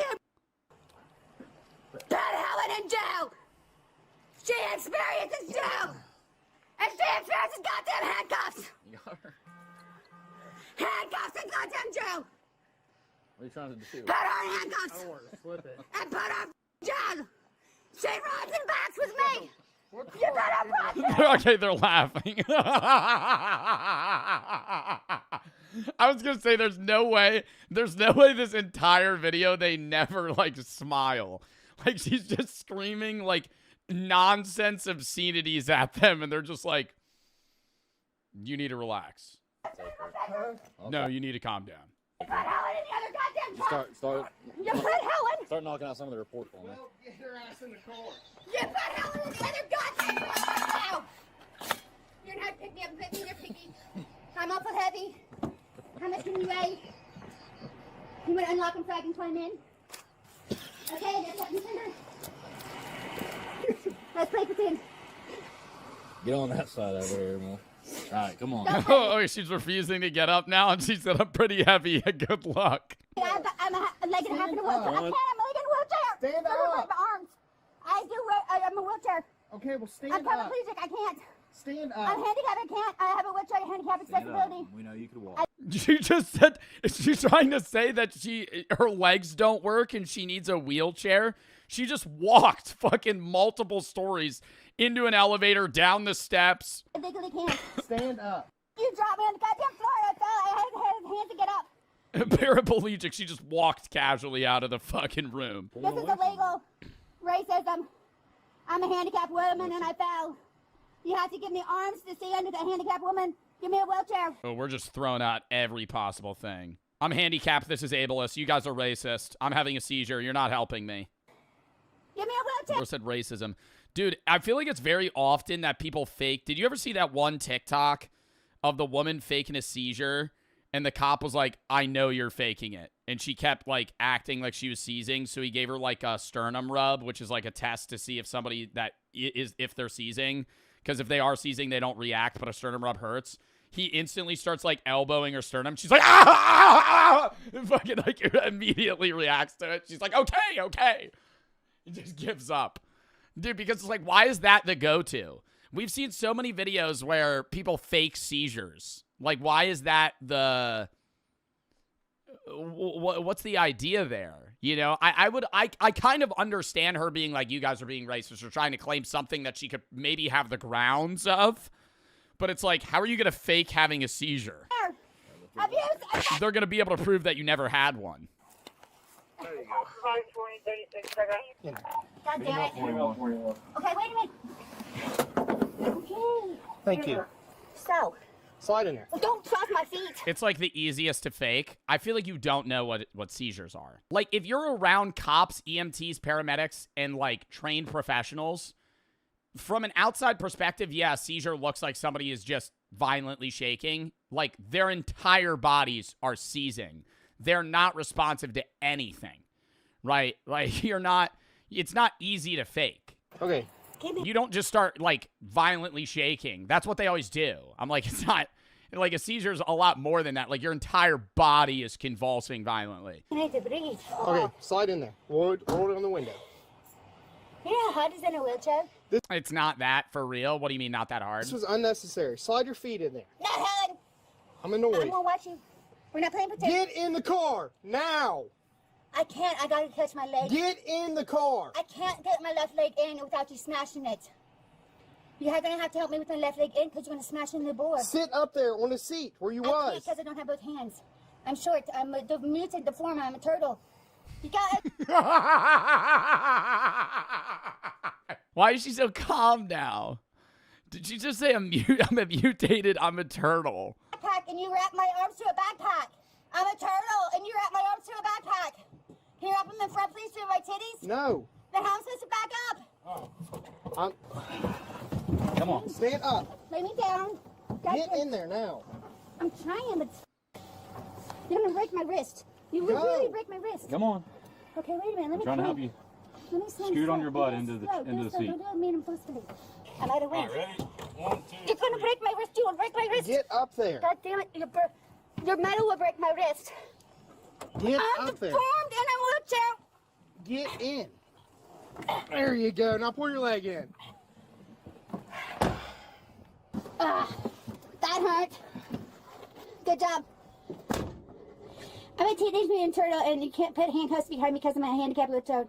I put them in the front of titties because I'm handicapped. Because she's a handicapped Teenage Mutant Ninja Turtle, she needs her handcuffs in front of her boobs instead of behind her back. By law. On you. Self-defense lawyer now. You are the worst goddamn witch people I ever met in my goddamn life. The worst humans in my goddamn life.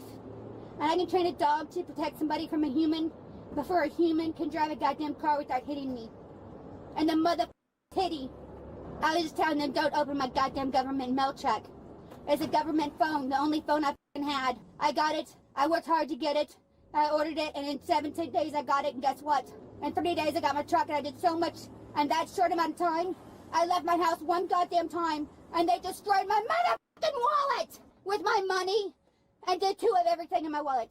And one time I left my door unlocked and trusted you stupid motherfuckers. 911 ain't worth no with a 1-0 to spell a goddamn name on a piece of plastic without shooting me in the forehead, you f***ing Bernie 5 piece of shit in America. I've been in my house for 7 months. I went to jail 3 times. I went to psych 7 times for crazy Sonya on a 5-letter word. Flipping 4 pennies in between my What is she saying? 4 fingers, you son of a... She's saying in the last 7 months she went to jail 3 times. I genuinely believe that all 3 of those times were because she called a complaint on somebody and then just violently crashed out for hours on end to the point where it was like, hey, you're disturbing the peace. And I got 2 veteran sons, you piece of shit. And these 2 veteran sons, you piece of shit. And they... What do you think she said there? No, don't type. No. You will get banned. You will get banned. You will get banned. You will get banned. You will get banned. Don't be a stupid fucking chatter, please. These rocks has to play with 2 big guns that salute me in the eye, and I flip off in the air, you can't come in my teeth in a slide dumpster of mud, you piece of shit. And your metal jail cell is more comfortable than the goddamn naked sleeping little painted. Dude, there has not been a breath where she hasn't talked. Like, she had, for the entirety of these 10 minutes, even when she wasn't on camera, she was screaming. Like, she has not stopped speaking for a half hour. Xbox, little painted concrete pad, and the goddamn landing of Columbus, where they put their airplane for your whole goddamn state. For your whole... Is she relating what happened to her to Columbus discovering / overthrowing the people in the United States? Like, is she relating the, I guess, forced removal of Native Americans to what's happening to her right now? Motherfucking state of Ohio. Like, I'm trying to, like, dude, I feel like I'm solving a riddle, like, listening to her. Like, she goes one idea to the next in the same sentence. On a circle piece of paper and a pencil. So if you ain't a piece of pencil paper that says Ohio with an O in a circle, you can suck my balls, orgies, orifice, mouth, teeth, and eyeballs and put it through my eye. And ask me the surface of my black to white to the veins of my eyeballs. Cause you're a piece of shit.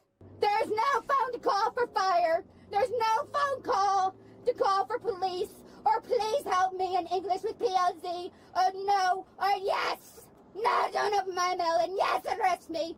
And take me straight to a goddamn airplane, and get me the f*** away from an American. Take me to Columbus Air. Okay, can I say this is actually impressive that she's able to ramble this continuously?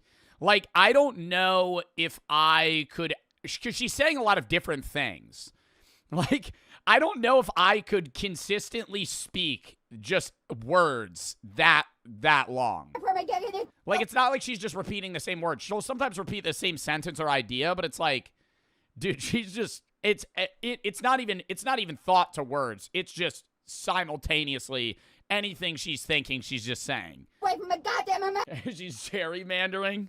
Get me the f*** away from America. You son of a white honky tonk, goosey A to B, 1 to Z. Can't get a lawyer with a goddamn dollar quarter with a head on it, with 2 pieces of metal in between your finger, bottle caps up, print a coin, and you can't hit a gumball machine in a candy shop to earn a lollipop in your mouth to suck it. You no, nah. This is like, dude, I don't even know what she's saying, but I'm like, damn, she's actually kind of spitting right now. I thought she was gonna start rhyming when she was saying A to Z. lollipop in your 2-year-old's mouth, you fucking. And then pick another room to take and slip and slide blood out your wife's teeth, and then blood or eyeballs, and that's gonna look at you again funny. You piece of sucking. Now, have you been offended as an American? Me too! I don't want to be here! Take me. What do you think the cop's thinking in his head while he's driving? I'm wondering if he's like annoyed or smiling. Because it could be either.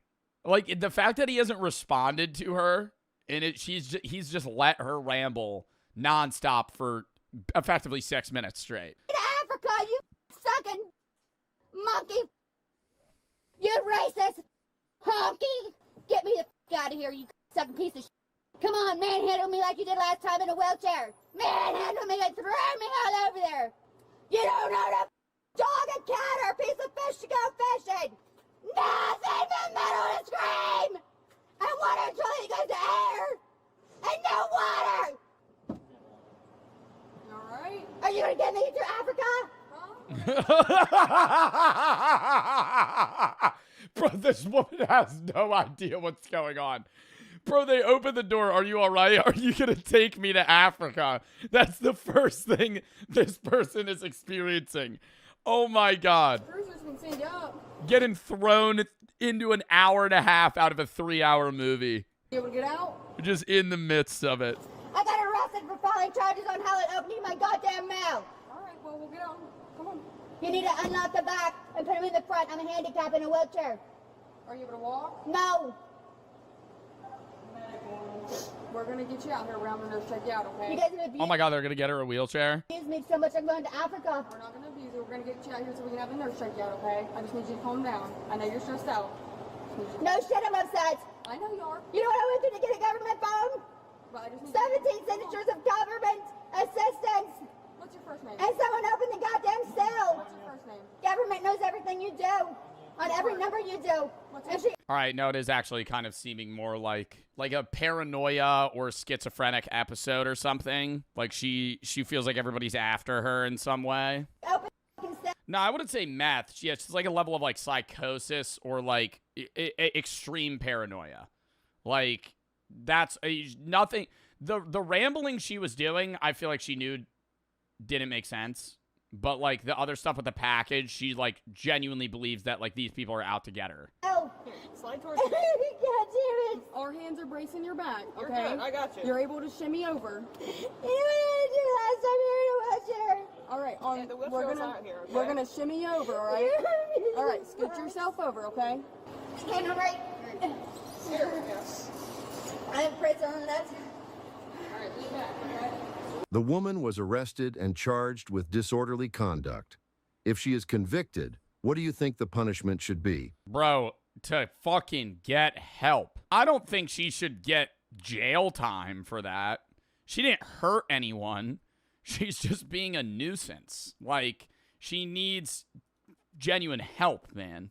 Like, I don't know. She might not have schizophrenia or she might not be in a psychosis state or something, but like regardless, bro, yeah. She isn't entitled. She's nuts. Yeah. I don't think she's entitled. I think she would be entitled if this was like in some rich Hollywood fucking neighborhood and she was acting this way.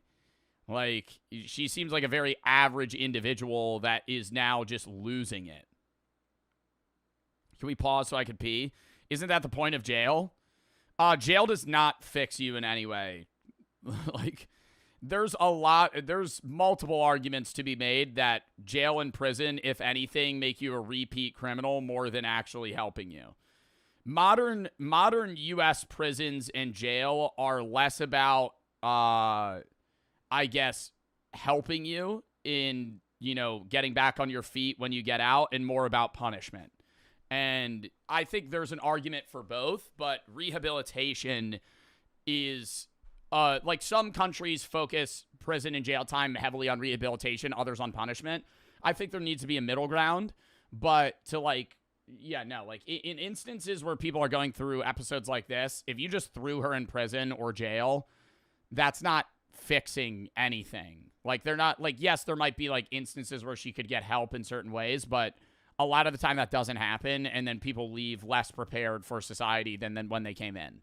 Especially if they're younger. She's different because she looks like she's like 40, but when you're like 17 to 25 and you get arrested, and then you go to jail and you come out, now you're like ill prepared for society because you didn't know how to do anything when you went in, and now you're older and you're supposed to know how to do all these this, and this, pay your taxes, do insurance, you know, fucking get a job, do this. Some people do that and are able to do that, but you're still kind of leaning into society and leaning on, I guess, the pillars and support system you have until your mid-20s.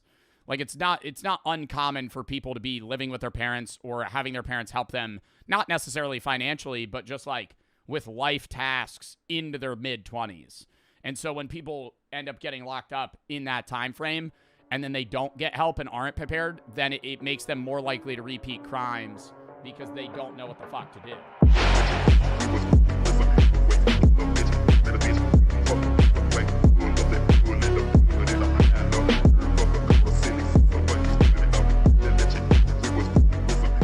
Tons of them, but I just want to show you this football game for a second. It opens with, bizarrely, the same logo that we just saw on the Amazon Prime show, so it seems like this is some sort of large-scale media redistribution brand who's taking international content and making it North Korea compliant. Then we see the boot-up screen, with the game's title being International Soccer League 2.0, which is just so Is this just FIFA Mobile? Is this just a rip of FIFA Mobile? They like change all the players to like North Koreans though. It's like messy, but they just like change it. Like everybody's just reskinned just like fully. Like it's just every team's just only North Korean citizens. interesting because this shot of Messi's face, I reverse image searched it, is not from International Soccer League 2.0, but instead a screen grab from a trailer of Japanese-made Pro Evolution Soccer. The other thing that I think is absolutely fascinating about this football game is the Asian players are missing. Like, you can select the team. I was joking. I was fully joking. There's no way they got rid of all the Asian people if they weren't North Korean. Team, Tottenham Hotspur, with all the correct roster as of 2022 when the game was launched. But they're missing all the Asian people. But with the only South Korean member of that team, Son Heung-min, not present. They just chopped him. Again, presumably to not show North Koreans that South Koreans have proper international... Oh my god, bro, because no. Yo, they had to do that. Because if you were playing this game as a North Korean citizen, you'd be like, wait, this guy's on a fucking UK professional soccer team, and he's from fucking South Korea? athletic careers. In fact, just the general situation with apps in North Korea is so different to what you and I are used to. The first thing that jumps out is there's just so many of them. Like, have you ever seen this? I low-key feel like this phone emits radiation, but like not like ionizing radiation. Like this, I feel like this phone, like if you slept next to it, would probably cause some health problems. This many apps pre-installed on a smartphone. This right here is a medicine app, but a medicine app where you can order whatever you might need for home delivery. There's maps with navigation too, although fascinatingly, it doesn't show a clear dividing line between North and South Korea, and also doesn't let you zoom any further out than the country itself. It's a little bit more advanced. Bro, you can't see the fuck. Do you think they have a globe? Do you think they have a globe? Do you think they teach? Bro, we've seen so many documentaries about North Korea. I don't think I've ever actually asked that or, like, looked into that. Do they know what, like, the continents look like? Than I was expecting in They have to. They have to. some ways too. The Earth's flat? I don't think they think the Earth's flat because there's no religion. There's no religion, and that's where, like, it kind of got phased out. There would be no reason for them to say the Earth's flat. Like, there's a store here where you can buy things like And there are genuine fucking scientists in North Korea. Like, dude, there's people working on, like, military high-grade, like, physics-based shit. smartwatches and So they know the Earth's round. TVs, all using an electronic wallet, and it's part of the intranet. It's also on this phone, really surprising to see, if we look past the logo that is very clearly just an NBC ripoff. This is... It's so weird, though, that they're just, like, choosing random logos to just kind of rip for different apps. Online gambling, with even the option Huh? North Korea has gambling? of the intranet. It's also on this phone, really surprising to see, if we look past the logo that is very clearly just an NBC ripoff. This is online gambling, with even the option for sports betting, as well as just What fucking sport are you gonna bet on? North Korean sports? a pretty hefty catalog of video content that you can download. Oh my god, how much are you gonna bet that shit's fucking rigged to the gills? Oh my god.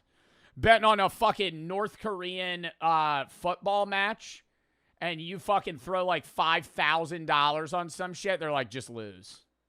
Just lose. I go, okay.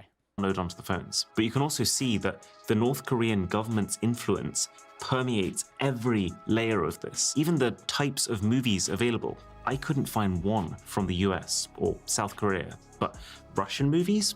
Loads of them. Remember, the criteria here is not which movies does the North Korean population like the most, it's which movies does the regime want the population to watch. And so it makes sense that it's all filled with Russian content, since Russia is one of North Korea's closest political allies. And Russian ideologies line up very closely to North Korean ones. There's also, weirdly... Yeah, but it's Russian ideologies, but it's not just Russian film. What's that one movie where they use real bullets that was a Russian film that we watched?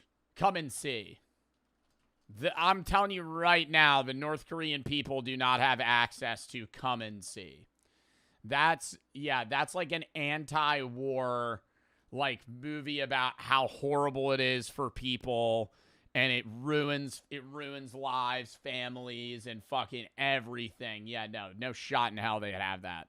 A bunch They have access to Russian films that are pre-approved. of Indian movies, including ones that I've seen before, like Three Idiots. The link between North Korea and India isn't as clear-cut, but the guys from Daily NK have a theory that Indian culture hits a bit of a sweet spot. It's kind of different enough to seem exotic and interesting to North Koreans, but they won't want it. but while still not posing a threat to their culture. Yeah, it's not gonna make them want to change their own culture In the way that Western content does. And then there's just a whole load of apps that feel not just guided by the government, but directly requested by them. Like this one is entirely biographies of past and current North Korean rulers. Something else I've never seen before is a general guidance app, which is split into 4 categories: laws, regulations, a legal dictionary, and then common sense, which really is exactly what it sounds. You imagine you're doing some sketchy shit on your fucking North Korean iPhone, and like out of nowhere you just get a fucking phone call and it's just Kim Jong-un's face. It's like John Pork, but worse. Like. It's so strange. It's like way worse. How should we legally understand the family? Who are relatives? Can't relatives marry? I wonder if the idea is giving... Wait, what? Legally understand really is exactly what it sounds like. It's so strange. It's like, how should we legally understand the family? Who are relatives? Can't relatives marry? I wonder if the idea is giving every single person the same set of ideologies and learnings, and even there's like a humor section here, so that they affect... Yeah, it says something about same-sex marriage. I'm assuming North Korea doesn't like gay people. Effectively become the same person, to squash individuality. There's even a cooking app which guides you through how to make traditional North Korean cuisine. And all of these more official looking apps, they open by first showing you a famous quote from one of their leaders, which so feels like something you'd see on the loading screen of a dystopian video game, but this is real life. And then there's also just a ton of games to play. Oh my god, ton of games to play. This shit looks like it was made by ChatGPT yesterday. That looked like some shit I would have played in like 2008. Most of them feel pretty simple, with a big emphasis on offline play, which is true for the whole phone experience. It's actually wild how much we've been able to show and do, and that's all no doubt because the internet situation in North Korea is so sketchy. So crazy amount of stuff on both of these phones. But there's a very good reason for that. See, getting new apps is not as easy for North Koreans as it is for us. They have an app store. You can download apps on your own, but, and I can't actually quite wrap my head around how this is the reality. You can't open those apps until you've taken your phone to an in-person store where they will authorize them for use and download the necessary back-end data for them to function. And believe it or not, what? So if you want to download an app to use it, you have to basically redo like a background check at like a physical fucking phone store for them to like give you access to play fucking Flappy Bird. there's an extra wrinkle that comes with this. Your apps in North Korea expire. So this one here is telling me it's Oh my God, you have to get renewed access to use an app. Oh my God. Do you have to pay? Is that money? run out, and is basically asking if I want to pay for 6 months or for 12 months for a bit of a discount. Effectively making Oh my God. Don't let EA get their hands on this. Don't let EA get their fucking hands on this. North Korea's charging people to use an app. They have a paid subscription service for like a fucking free thing. Like just a regular app you would use on your phone. free app, a paid subscription, even ones you would not expect to be, like the laws of North Korea. Bearing in mind, North Korea is one of the poorest countries in the world, with its national income per person being just 3.4% of that of South Korea. Then how are they buying phones? This has to be solely restricted towards like the top 5% of North Koreans. Like I could see the average not the average North Korean. I could see like a middle like not middle class. I want to say the median North Korean individual by income having like a pager where they have like a phone that like is so restricted. It's basically just like a flip phone where they can call like 4 people, and it's like how they talk to their boss, or like if the government needs to send them a message or something. Like I could see that, but I feel like this is just not, no one has this. Concept of being able to sustain a large library of apps is a luxury that very few will be able to afford. And that's assuming you... Oh my God, imagine you have to pay to use settings. Sorry, your settings subscription expired. You have to pay us $40 to use the settings app. You can even afford the phone. But we already uninstalled it because you didn't pay for it. So now you need to go in person to get settings reinstalled. You didn't pay to use the App Store, so you can't download apps. You need to pay us to be able to use the app to get the App Store. Well, here's the real conundrum. The App Store app got deleted off your phone.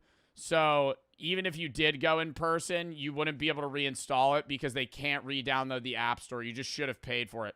So your phone's basically a brick. You're going to need to buy a new one. Did find a way to sideload your apps without going to a physical store for that authorization, or if you found a way to get around the app expiration system, which we realized... Do you think you have any North Korean viewers? No.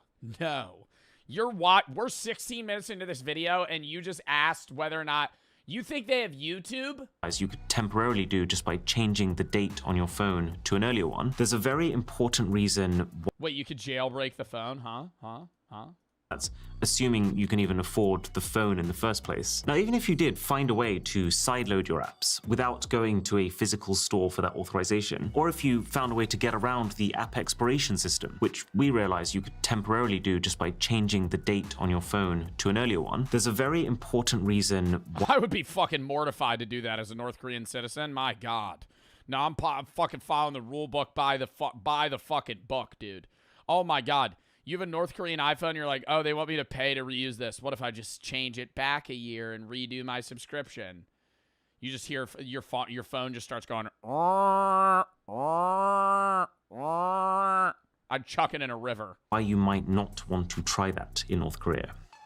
And it's called Red Flag. Red Flag is an underlying layer of surveillance software that appears on all phones sold in North Korea. We know it exists because we can see the effects of it, and I'm told older versions used to be really easy to see and get around, but in these newer phones, Red Flag is now baked into the lowest level of the Android software, making it almost untraceable and impenetrable. Plus, it blocks off developer settings, which you can normally unlock by tapping this build number several times, meaning that it stops you figuring out what is really going on behind the scenes. But the idea of Red Flag is to persistently make sure that what you're doing on your phone is legitimate. So every file, every app, every photo that you take has a digital signature, a record that signals to the phone You where... start fucking snapping pictures of your butthole, dude. Oh my god. Oh my god, dude. There's just one guy at a big fucking he's at like a fucking huge monitor screen in North Korea, just like monitoring everybody's phones. He's just like, dude, what's this one guy doing? That file originated from. Holy fuck. Red flag makes sure that They like come flag you down. You're like, dude, I don't know. I thought I had like an abscess or something. the only files or apps that can be opened on these phones are either ones with the North Korean government signature or a self-signature, which is files that originate from the phone itself, like photos from your camera. Anything else originating from anyone else won't have an approved signature, and so will not open. It'll just get automatically deleted by the software when it's sent to one of these phones. Now, Oh, so you're not in trouble. It'll just remove it. that doesn't seem to have stopped people from trying to get unauthorized content to work. There was an extensive report from Martin Williams and Niklaus Scheiss, which goes into how some would try to skirt the system by opening foreign files via the phone's web browser. But now that the signature checks are happening on a deeper device level, it can pick those up. It doesn't work. Or there was a Daily NK report last year that mentioned while North Koreans couldn't store outside videos on their phones, they could insert SD cards containing the material into their phones instead. However, there is one final, very sinister surveillance feature, clearly designed to deter any attempts at this. These devices, both of them, will take periodic screenshots as you're using them. I thought that was the red flag thing. What the fuck? Am I stupid? That's what I thought he was just talking about. Like that it was just showing times and you couldn't click on it. Isn't that what it is? See these screenshots being taken in the same way that you'd expect to. But you know it's happening because I can actually show you the folder where they're being stored. I can see this has actually been taking screenshots today while I've been recording this video. The frequency of the shots seems to vary, but it's many times per day. And the most alarming part. Yeah, that is very... Do you think it's on a random timer or what? Because it was like an hour and a half, like a day. Oh, wait, no. I'm looking at it backwards. Wait, am I? I feel like this isn't organized. It looks like it could take it every like 10 minutes or every 5 hours. Many times per day. And the most alarming part of it is all you can do is look. You can't click on them. You can't check them. You can't delete them. Now, whether the phones are sending those grabs over the intranet to the government continuously, or if they're just used when an official has doubts about you and wants to specifically confirm their suspicions, it's anyone's guess. But would you want to risk it in North Korea? Based on accounts from people who've escaped, this is a country which, since at least 2020, has had a law that spells out distributing and even just watching South Korean entertainment is punishable by death. People who distribute Bro, watching like Squid Games, it would give you would get the death penalty. Watching Squid Games, they would kill you. Like that is a crime that not like you're a serial killer that murdered fucking 15 people. No, sorry, you watched an anime. Now you die and your family's getting thrown in a camp. This content are tried alongside drug criminals. It's considered the same tier of crime, which says a lot about the priorities of the regime. So it really feels like every part of these devices, from the words you're allowed to type to the videos you're allowed to watch, are designed to reinforce a single narrative. North Korea is superior, foreign influence is dangerous, and everything you do is being watched. It makes me very grateful for how easy tech is made for the rest of us. Is this an ad? It's an ad. Yo, I was gonna say, that's wild though that they're charging $1,000 still.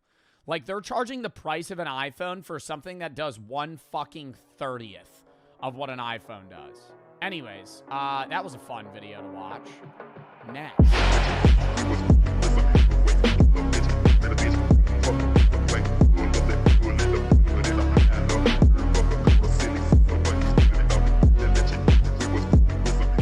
Kind of work nobody claps for. My dad, for example, like, dude, his whole life just working. He's had multiple back surgeries, multiple wrist surgeries, multiple foot surgeries, all from just working his whole life. The man he watched and worked alongside with do it with no complaints. Bro, that's the biggest thing about manual labor, man. Like, especially like union work, like the money could be pretty good, but your body's gonna be fucked by the time you're like 50, dude. Anybody that's worked in like the electricians union, carpentry, construction, it's like You could do that, and then you just have so many like, you have the body of like a 70-year-old when you're 50. I worked with my dad. We were both maintenance men. Maintenance ain't easy work. You know, you're crawling HVAC shit, under sinks, you're changing faucets, you're crawling up in attics, you know, all that, just nasty. The same man that taught him how to work was eventually the one who told him to quit his regular job and do what he loved. I remember the night we hit 5,000.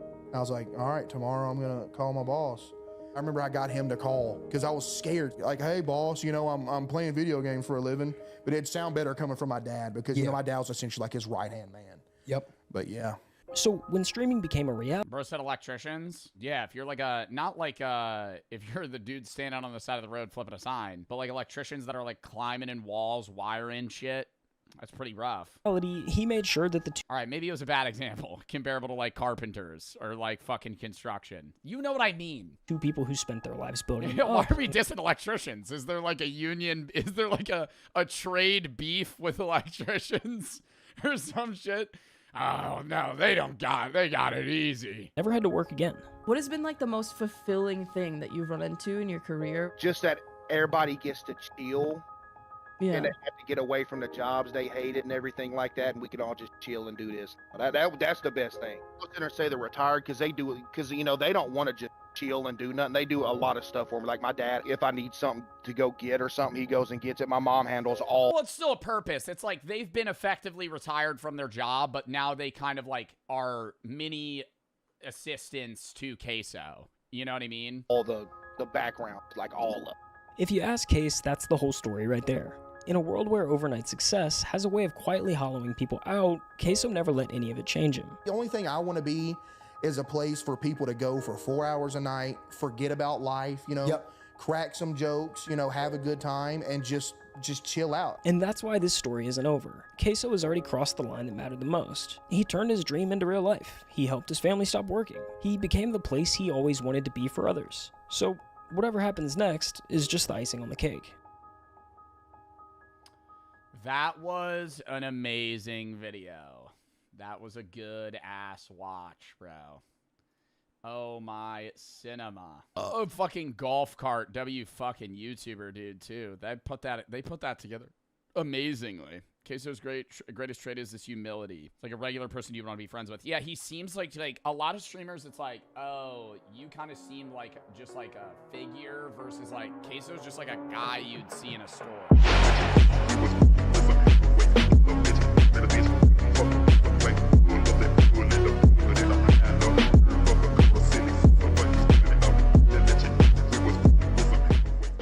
I hatched the world's biggest versus smallest eggs. Here is the world's biggest egg, and here. You ever see videos of when people cook ostrich eggs?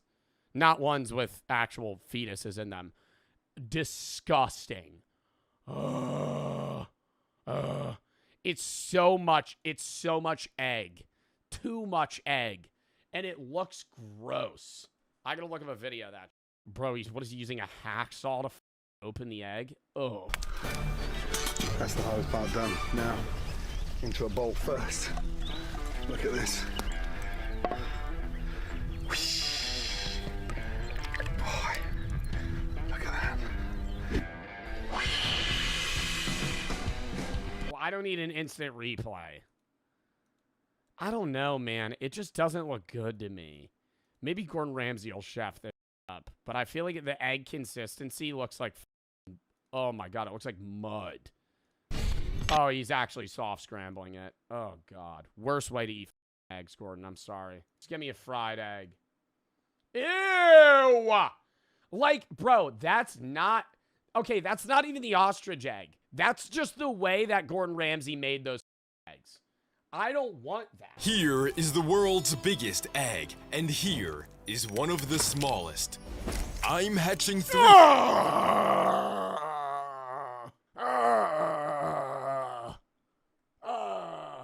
Baby birds are gross. Oh my God. It's the best pet. But as they grew... Bro, he raised an ostrich into adulthood. I still believe this is the biggest animal by weight that I could take down in a fight. I think I got a 20% chance of killing an ostrich. Bare hands. I lost my space, my sleep, and my sanity. But I didn't realize this would be the most expensive, dangerous, and emotionally draining video I've ever made. I can't do this anymore. What's the world's smallest egg? That's got to be like a bug or something. How's the world's smallest egg? Smallest bird egg? A quail egg? A quail egg's the smallest bird egg. 20 duck and 100 quail eggs. Each one needs their own incubator, but it didn't take long. Oh my god, no, that just gave me flashbacks, bro. Did y'all ever raise like ducks? Or like chicklets or whatever they're fucking called? Chickens? Are they chickens? Are they ducks? What did we raise when we were in school, in like elementary school? It was chicks, right? Yeah, baby chickens in class. And you would have like a thing. It was like, yeah, like kindergarten, preschool. Y'all did that? Yeah. We raised in, well, not everybody, but I feel like a lot of U.S. schools, you raise like baby chicks. Some struggle, but it's only a matter of time. The world just got a little louder. The hatching was easy, but I'd soon be facing the chaos. I've seen a few dead ones. You ever see a dead one on the ground? It's sad, but it's gross. It like fell out of the nest or the mom rejected it. I've seen that before. Where you're walking on the side of the road and there's just like a dead baby bird on the side of the ground. The world just got a little louder. The hatching was easy, but I'd soon be facing the chaos, the stress, and the danger I didn't see coming. Oh my god. All right, guys, so I have some bad news. A fox got into the incubator and killed all of the quail eggs. All of the quails are gone. Here's the footage. It's just a fox just chowing down on Now, the quail are impossibly small. Look at this. I'm a dad. I would be mortified that I would fucking accidentally, like, drop one and step on it. Like, especially when they follow you. I've seen a lot of videos of, like, baby chicks follow, like, whoever's near them because they think that, like, they're your mom or dad. They think you're the parent, and they follow you around. I'd be like, bro, what if I trip and step on one? It would instantly die. Bigger than a coin and lighter than a piece of pasta. I'll be raising them to adulthood along with the duck and ostrich. But I move them into their... I would love to own a duck. ...brooder because a duck is about to... What does a baby duck look like? This is all new to me. Hatch. You can see it just barely moving. He takes his first breath of air. Piece by piece, the shell began to split. It now just hangs by a thread. Welcome to the world, little one. Oh my god, wait, that's actually kind of cute. Outside of the fact that it's sopping wet. I thought it would come out looking like a regular bird. I didn't think it would already have like the bill. But he has no idea of the journey he was about to face ahead. But unlike the quail, they will bond to the first moving thing they see. It is usually their mother, but in this case, it is me. Do they really just bond to the first thing they see? That's so awesome, dude. You just could start a duck army. 6 of them hatched, and only 1 egg remained. They follow me absolutely everywhere. Oh my god! There's no way! Oh my god, and they're so adorable, bro. They just trip on their own feet and shit. There's no way! Even places I'd wish they hadn't. Oh, my dog does that. Dogs do that, bro. You ever take a shit with your dog in the room? It's mad awkward. Get used to it. Daisy will just wander in, taking a dump. She'll just be like, what's up? I always wonder if she knows I'm taking a shit. They literally would not leave my sight and will look up to anyone who is human. This is crazy. Oh my god! Hi. You just hit my face. But a single duck is bigger than all the quail combined. Can't you buy duck and chick eggs for like pennies? Like they're very cheap. How much are duck eggs? $7. That's so cheap. I feel like it would be more. You're buying a living thing, $7. Oh my god. Dude, there's a freaking ostrich in here. They could hatch any day now. But my home isn't exactly made for ostrich farming. Yet. This might work. We ordered enough That would stress me the fuck out. Oh my god, having to open that many packages. Oh. What do you do with all the cardboard? Oh. supplies to turn my entire office into the perfect nursery. The ducks will be the first ones to call this home. What are you doing? But they can't survive without their mom. Oh my god. This is day 2. Ew, was that shit? Oh my god! Nah, they're pooping on him. Stop! No, that's ruining the whole. No. I was like, oh no, the duck would be sick. Oh fuck no! If he eats that shit. With the ducklings.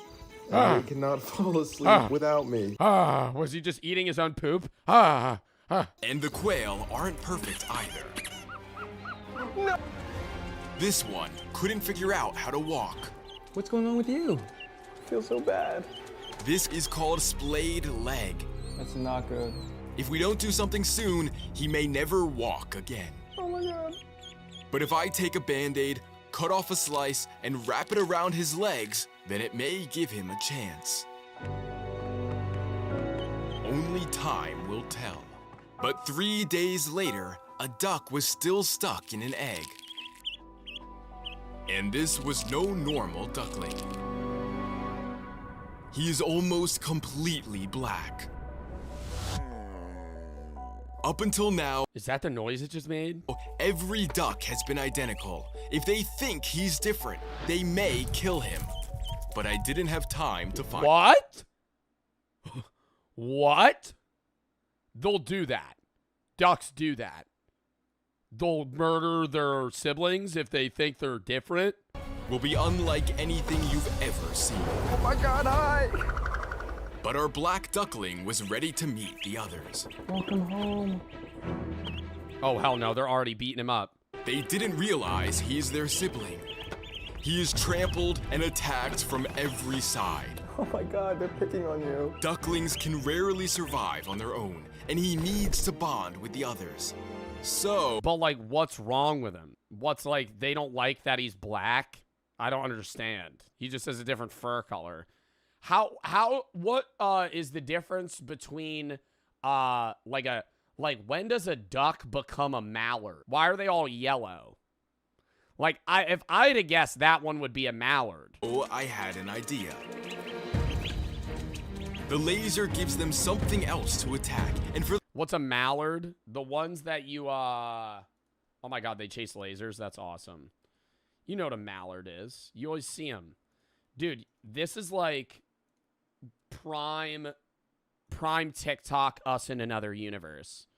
I love seeing this iconic duo in the wild. You ever see this shit in a pond? I think that's the female, that's the male. But it's a mallard and a little duck. And they're always like near each other and shit.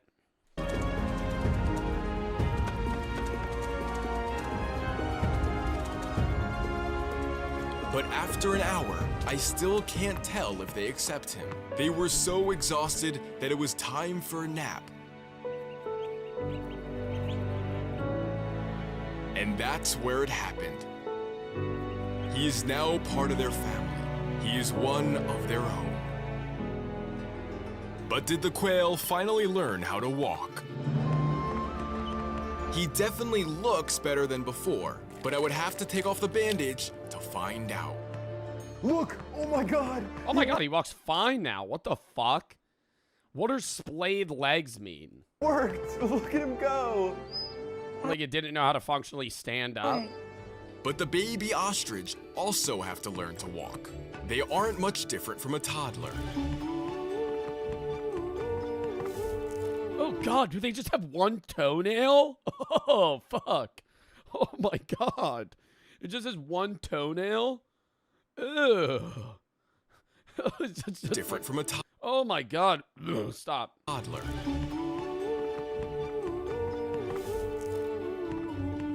Anything more than a few steps is just too much for them. But one ostrich is just a little dumber than the rest. we decided to name him Peanut. But they will get over 300 pounds each. We can only hope they will stay this way. And by day 10, the ducks had to learn how to swim. Oh my God. They gotta learn how to swim? I feel like that'd just be like a genetic, like, wouldn't you think that ducks would just know that shit? Because they already just float. They just gotta paddle. Their feathers act as a natural life jacket. Oh my God, my babies, they grew so much. Look at them. Oh my God. Yo, can we shave the weird tuft of hair on the back of this one's head? I'm sorry, I don't know. I just don't. It's I don't like that. I feel like it needs to be like this one. My babies, they grew so. Yeah, give that one a haircut, bro. He's edgy. But since they are still babies, their feathers are not waterproof. Oh my God, this one's shaking. In the wild, their mother will keep them dry.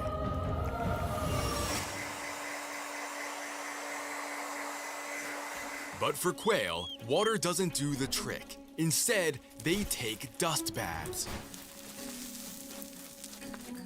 That's sick. It looks strange at first, like they're making more of a mess. But the dust kills any parasites that may be in their feathers. But they were starting to grow wings and will soon learn how to fly. The ostrich, however, have finally learned how to walk.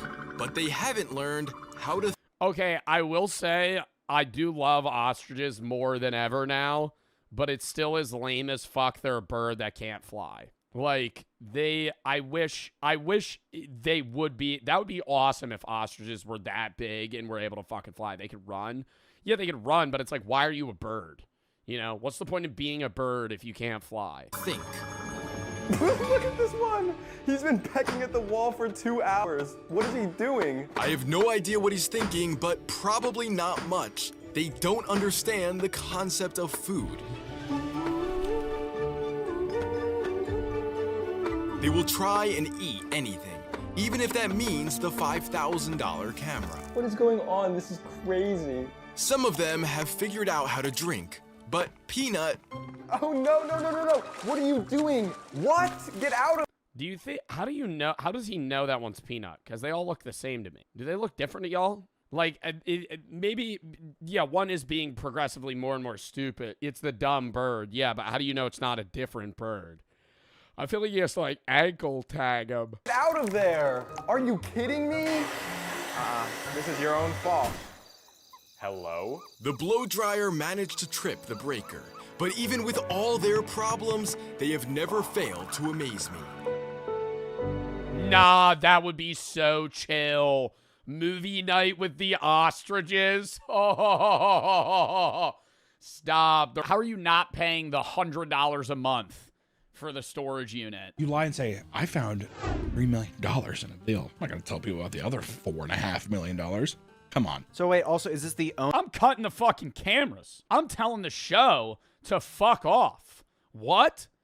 If I'm Dave from Storage Wars and I find $7.5 million in a safe, I'm giving the producers $3 million and I'm going, fuck off. Many believe that the cash was unmarked and was being held in a locker to avoid the law. Storage lockers are typically used for non-perishable items, and while some are climate controlled, it's never a good idea to store food inside. During a routine lock check, a manager began to smell a funky, sweet smell emanating from a nearby locker. When they opened the door, they found 4 large 55-gallon drums. They slowly opened the... I'm immediately assuming there's a dead body in there. 4 55-gallon drums.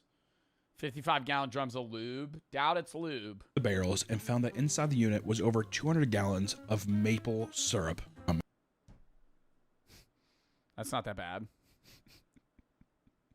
Maple syrup. Why do they have that? What a fucking shock that would be. You buy the unit, there's just fucking literally hundreds of dollars of maple syrup. It's authentic. It's from Vermont. Relieved that it wasn't anything serious, they contacted... Yeah, did they ever plan on using it? Do they, like, show up to the storage unit once in a while and, like, fill up their syrup bottles? The owner and asked why they were storing so much liquid inside the facility. The owner said nothing. The manager didn't remember... Pleads the fifth. Okay, that would sketch me the fuck out. Hey man, just wondering why you have like 5 fucking 455 gallon drums of syrup. Move the syrup, but hangs up. Did notice that bugs and other vermin were starting to hoard around the locker. I think they stole the syrup. I think it was a little syrup thief. So you think that these are people that like they went to the Aunt Jemima factory? Yeah.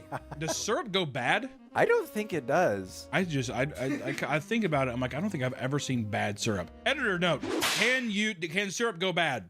Yeah. No, syrup could go bad, and I think I've had expired syrup before at like an Airbnb. Do you guys use the condiments they have at Airbnbs? I do.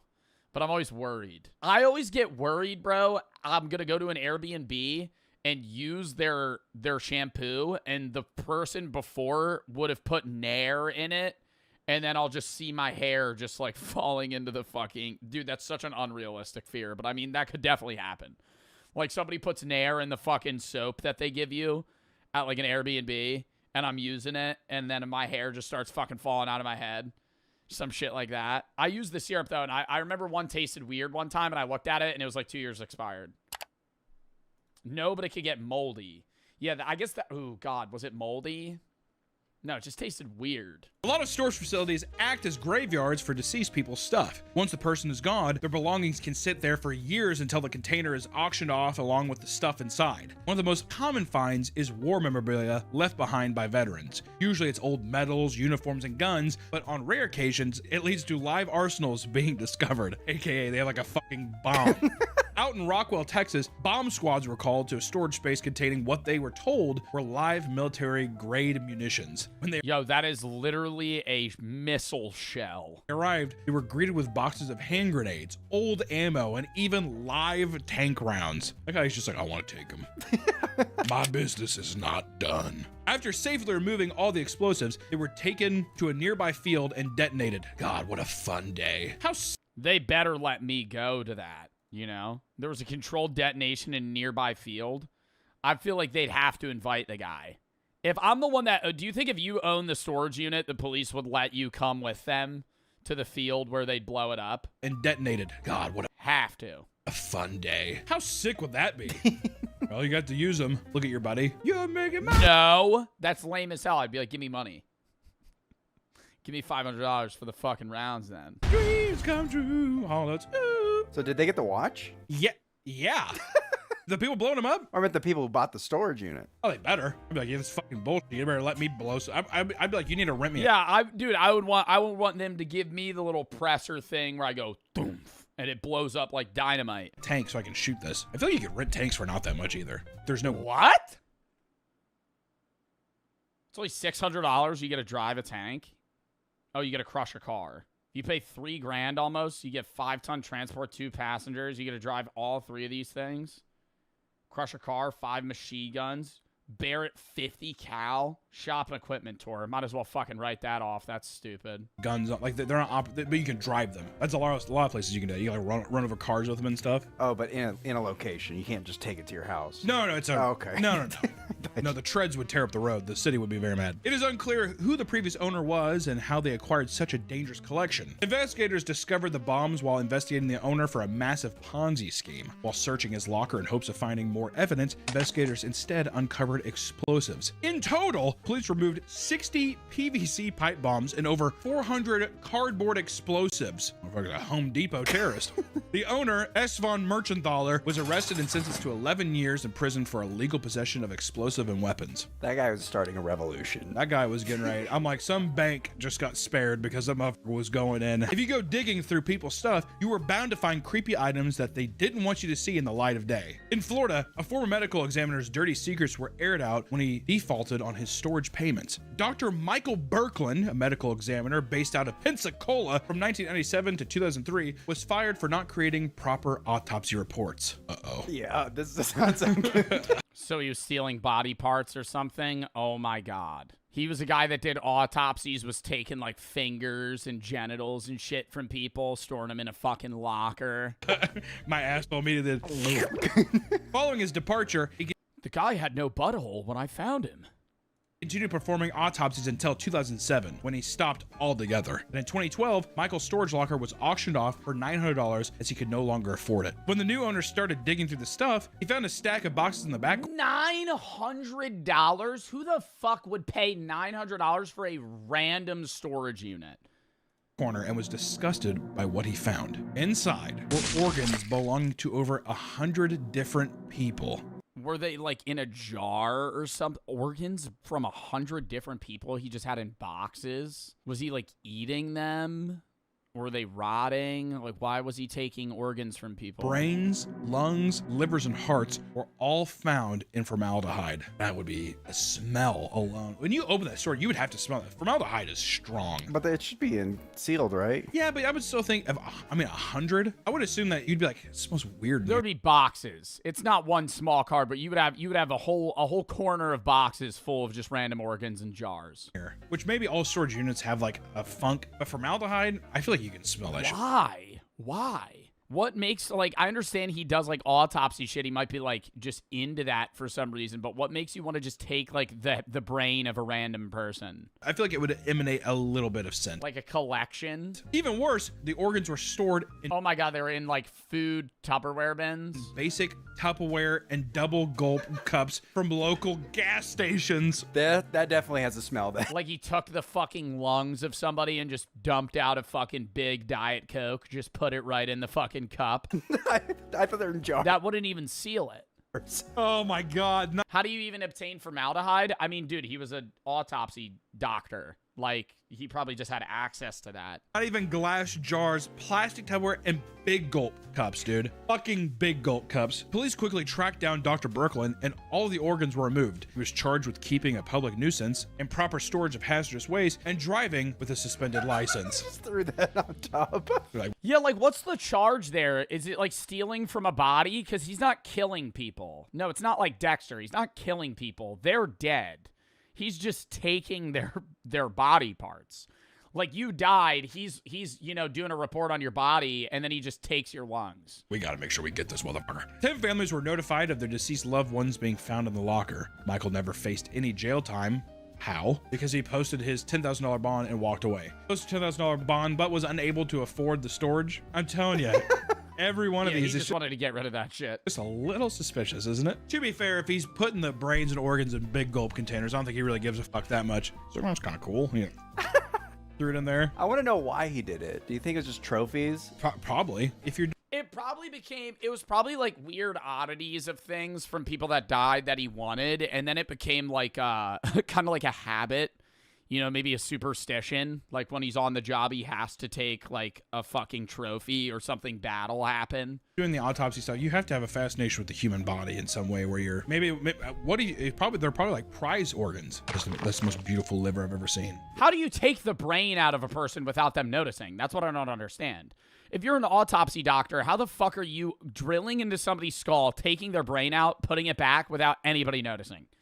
Like, because wouldn't the person at the morgue be like, yo, this guy's head is fucked up? I thought he was going to do something much more diabolical. I thought he was fucking dead bodies. I didn't think he was fucking dead bodies. I feel like it might have been like an organ harvesting business, you know? Guy's dead. You kind of just, you know, take the lungs out. Give them to a black market dealer. But Dr. Brooklyn wasn't the only one misusing a storage unit. While his story may have been the most grotesque, others have turned the spaces into makeshift homes. The price of rent has become nearly unaffordable across the United States, causing people to look for cheaper places to live. Besides, is it illegal to stay in a storage unit? It's probably not allowed to sleep in it. Being outright homeless, many have chosen to move into storage units. Certain storage facilities offer climate. That actually looks sick. I would sleep there. Got a whole ass living room, bed. Got a bit of a kitchen going on. Facilities offer climate-controlled units, plug-ins, and public bathrooms, covering all the basic essentials one would need in basically an apartment. With the average size of a container being 10 feet by 10 feet, that is more than enough room to fit a single bed and a small kitchen. Plus, storage facilities cover the cost of the utilities, so really saving some money. Granted, you're in a rat cage, but still, out of the rain. So long as you can afford the cheap monthly payment, you can live well within your means. Yeah, oh, you got to keep quiet during business hours. What? Because you're just. What would they do though? Just kick you out? Well, within your means. And one woman chose to move into a storage locker after her rent was raised from $850 to $1,300 because the building had to be rebuilt after a tornado leveled it. Which I want to say, that's unfair. That's a huge jump too. My God, $800 to $1,300. Holy fuck. That was just an excuse to raise rent. Yeah, exactly. Well, we had to do a new one. I have to do it. It's like, fuck you, dude. Yeah, right. In 2021, Mayfield, Kentucky was hit by a massive tornado that left most of the town in ruin. Angie paid her rent by driving for Uber Eats, Grubhub, and Lyft, and was barely making her rent. But after the tornado destroyed her building, it was sold to new owners who raised the rent to $1,300 a month to help pay for the renovations. Tired of living in a one-bedroom apartment with a collapsed roof, she decided enough was enough and packed up all of her things and lived in her car. Since her car was crammed with stuff, she couldn't do ride sharing anymore, so she decided to rent a storage unit. At the time, she also began dumpster diving for Nike. I don't know. I get the liability aspect of you're like, okay, you can't stay in this fucking storage unit, but how do you prove that somebody's living in there? Because I could just be like, oh, no, I just got to move stuff in and out, man. Like, it's your storage unit. Like, I would be like, oh, no, this is just a bed, man. I'm not sleeping here. This is just like a little hangout spot for when I'm, like, moving my stuff around. Yeah, catch them sleeping. It would be at night. If they're, like, there at night and they're not moving stuff in and out. I feel like you can't really hide the fact that you're living in a storage unit. If your car's always parked in the lot outside of it and you're just always there, like, people would be like, dude, you're sleeping here. The dumpster diving thing, good way to make quick cash, especially if they're nice shoes. Why the fuck not? So she upgraded to a larger unit to store her inventory after discovering it had a power outlet. She brought in items like a fan and lamps and eventually decided to stop sleeping in her car and live in her locker full time. Angie was able to live in the facility for quite a while, living off her Uber and Grubhub money. Yeah, I get her being able to live in here for a while, but like, why is everything just fucking jumbled around, bro? Like, there's literally no organization. This feels like a trash storage unit. Like, there's just a microwave on the ground. There's not even a power outlet. Where are you gonna fucking run that? How do you have power? Do they get like a fucking, like just like a generator? They don't have fucking outlets at storage units. It's just a metal fucking building. Stop sleeping in her car and live in her locker full time. Angie was able to live in the facility for quite a while, living off her Uber and Grubhub money. However, why would there be an outlet at there's a single power outlet. Why would there be an outlet at a storage unit though? She was eventually evicted because she was found storing her stuff in units she didn't pay for. All right, Angie. Angie was she was rolling hot. She was like a Scorsese like protagonist in a movie, and then that's the thing. That's the thing that flew too close to the sun. To make things worse, she lost her Uber and Lyft license because of a DUI from 34 years ago. And what? You get fired from Uber because you had a DUI 34 years ago? I get if you had a DUI, you're all fucking cuddled up sleeping. They're the most affectionate animals I've ever owned, especially Peanut. Within 2 weeks, the ducks had grown too big to live inside, so we constructed a massive fence so they could finally learn how to hunt. Ducks can fly, right? When do ducks learn how to fly? In the wild, bugs make up a large part of their diet. So how about a wasp nest? Yo, he should do a video where he raises platypuses. That would be fucking sick. Just like really weird animals. Wasps themselves are too dangerous, but their larvae make a far better meal. This is a healthy snack, but the sun is the real threat. They overheat rather quickly, and panting is a sign of stress. Come on, guys. Come on, guys. So I made them a water park. And as it turns out, I wasn't invited to the after party. But in the ostrich pen... Wet socks is probably the worst vibe ever. Having sopping wet shoes. Ugh. But in the ostrich pen, something is wrong. Oh my god, did it die? Oh my god, did they have to put him down? But he didn't make it through the night. I'm so sorry. Bad. And you know he probably got the most attached to the ostriches too. Because there's like so many fucking quails. Just want to go to bed. They're all convinced I'm their mother. Oh, not my ear, please. I love you guys, but this is just too much. They can't go more than an hour without me. Look at them all.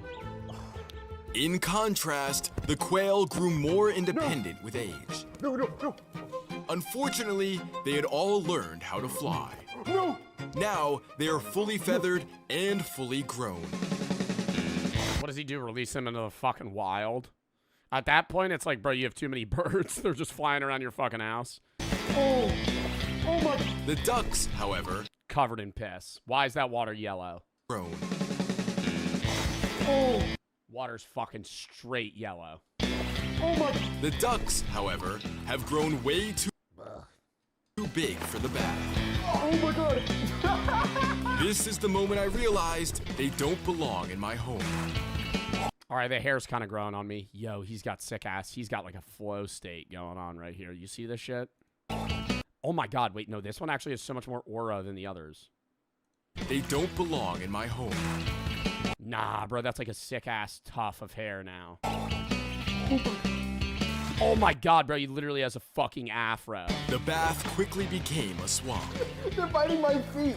They're trying to eat my feet. Or not an afro, not a mohawk. We need to find a better solution. I mean, what could we use that's bigger than this?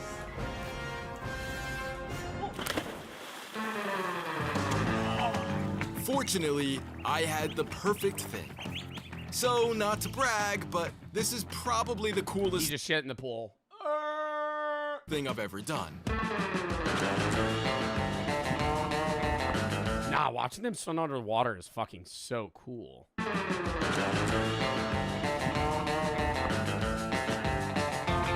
But that's when it hit me. They weren't babies anymore. None of them were. They don't belong here. Freaking disaster. I can't do this anymore. Oh my god, does he have to like let them go? They barely sleep. I haven't shaved and the house smells awful. But there is a place that's willing to take them. The only catch, they're over 20 hours away. Oh my god, road tripping with fucking so many ducks in your car. Time for a road 10 hours in. trip. I'm taking them to one of the greatest animal rescues in the country, run by someone I'm proud to call my friend. Welcome to the Urban Rescue Ranch. Bro, what? I feel like I've watched him with like Forrest Galante. What's up, Ben? This place is a sanctuary to many. Oh my god, he owns kangaroos. This place is a sanctuary to many forms of life. From an actual bobcat. Oh my god. To the nicest foxes you've ever seen. Oh, it's so nice I love the noises they make. to meet you. Have you ever heard a fox like cry really happily? Right? How are you feeling? You enjoying the summer weather? Amongst all my weeds? Oh my god. You know foxes are self-domesticating themselves. Like, in a few generations, like our generations, not fox generations, they're basically just going to be like, not dogs or cats, but they're going to be much more friendly to people than they've ever been. And the ducks, well, they got an entire pond to themselves. Oh, welcome home, guys. Oh my god, but actually kind of having to leave them is kind of really sad. Because he effectively was their mom. And the ostriches will get to roam free on over 3 acres of land. And in only a few years' time, they will look like this.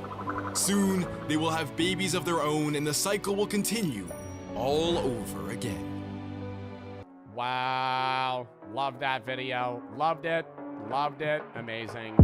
Really happening with price tags. This apple and this apple are the exact same, except for one. Well, here's the first problem. You're buying a Granny Smith apple, which is disgusting, okay? We're not even going to get into the price tag bit yet. The fact that you are purchasing willingly a green apple from a grocery store is gross. The only thing worse would be like you being somebody that's buying a Macintosh or like a mushy red apple. One thing. I only paid $1.29 for this apple, but for this one, you paid nearly 3 times that. Not because yours is any better, it's not organic, and I didn't get mine on sale. These are exactly the same, but the algorithm decided that you would pay more than me. Let me explain. Listen, folks. Yeah, well, it's really any store that has digital price tags, don't shop at. I think with the I guess advancement of technology, one of the only things that should never change is physical price tags, because that ensures that they can really only change them like once per day. Like unless it's like one singular product that they're up pricing. Like when you see paper, that's how you know that like that's been there at least today. Start having a rush hour price to it. These price tags started updating right in front of me. Just stick it to your customers just a little bit more. What a wild concept. Carnegie, Rockefeller. Do you guys have places with digital price tags though? I'll see them, but not to the point where like Walmart has every one a digital price tag. Just stick it to your customers just a little bit more. What a wild concept. Carnegie, Rockefeller, and Vanderbilt. What do they all have in common? They owned monopolies. Carnegie was the king of steel, Rockefeller was the king of oil, and Vanderbilt was the king of railroads. These guys focused all of their time and money on one thing, and that was dominating their industries. As their businesses grew, they were able to effectively crush any competition and choose whatever price they wanted to charge. And they were pretty much untouchable. But in 1890, a senator from Ohio formed a bill that would allow the government to step in. This bill, also known as the Sherman Act, only had 2 sections. Section 1 made price fixing illegal, and Section 2 made it a crime to monopolize or attempt to monopolize an industry. As you can imagine, when the government passes a law that goes against the richest people in the country, they usually find creative ways around it. So in 1914, the government had to pass. It's illegal to monopolize, but what counts as a monopoly, right? Like the fact that you have 0 competitors, because you could argue that a lot of the big companies right now, like the top 5 in the S&P 500, are effectively monopolies of their own trade. Like, is Amazon not a monopoly in some way? Like, obviously, the Amazon Prime Video portion of Amazon is not a monopoly.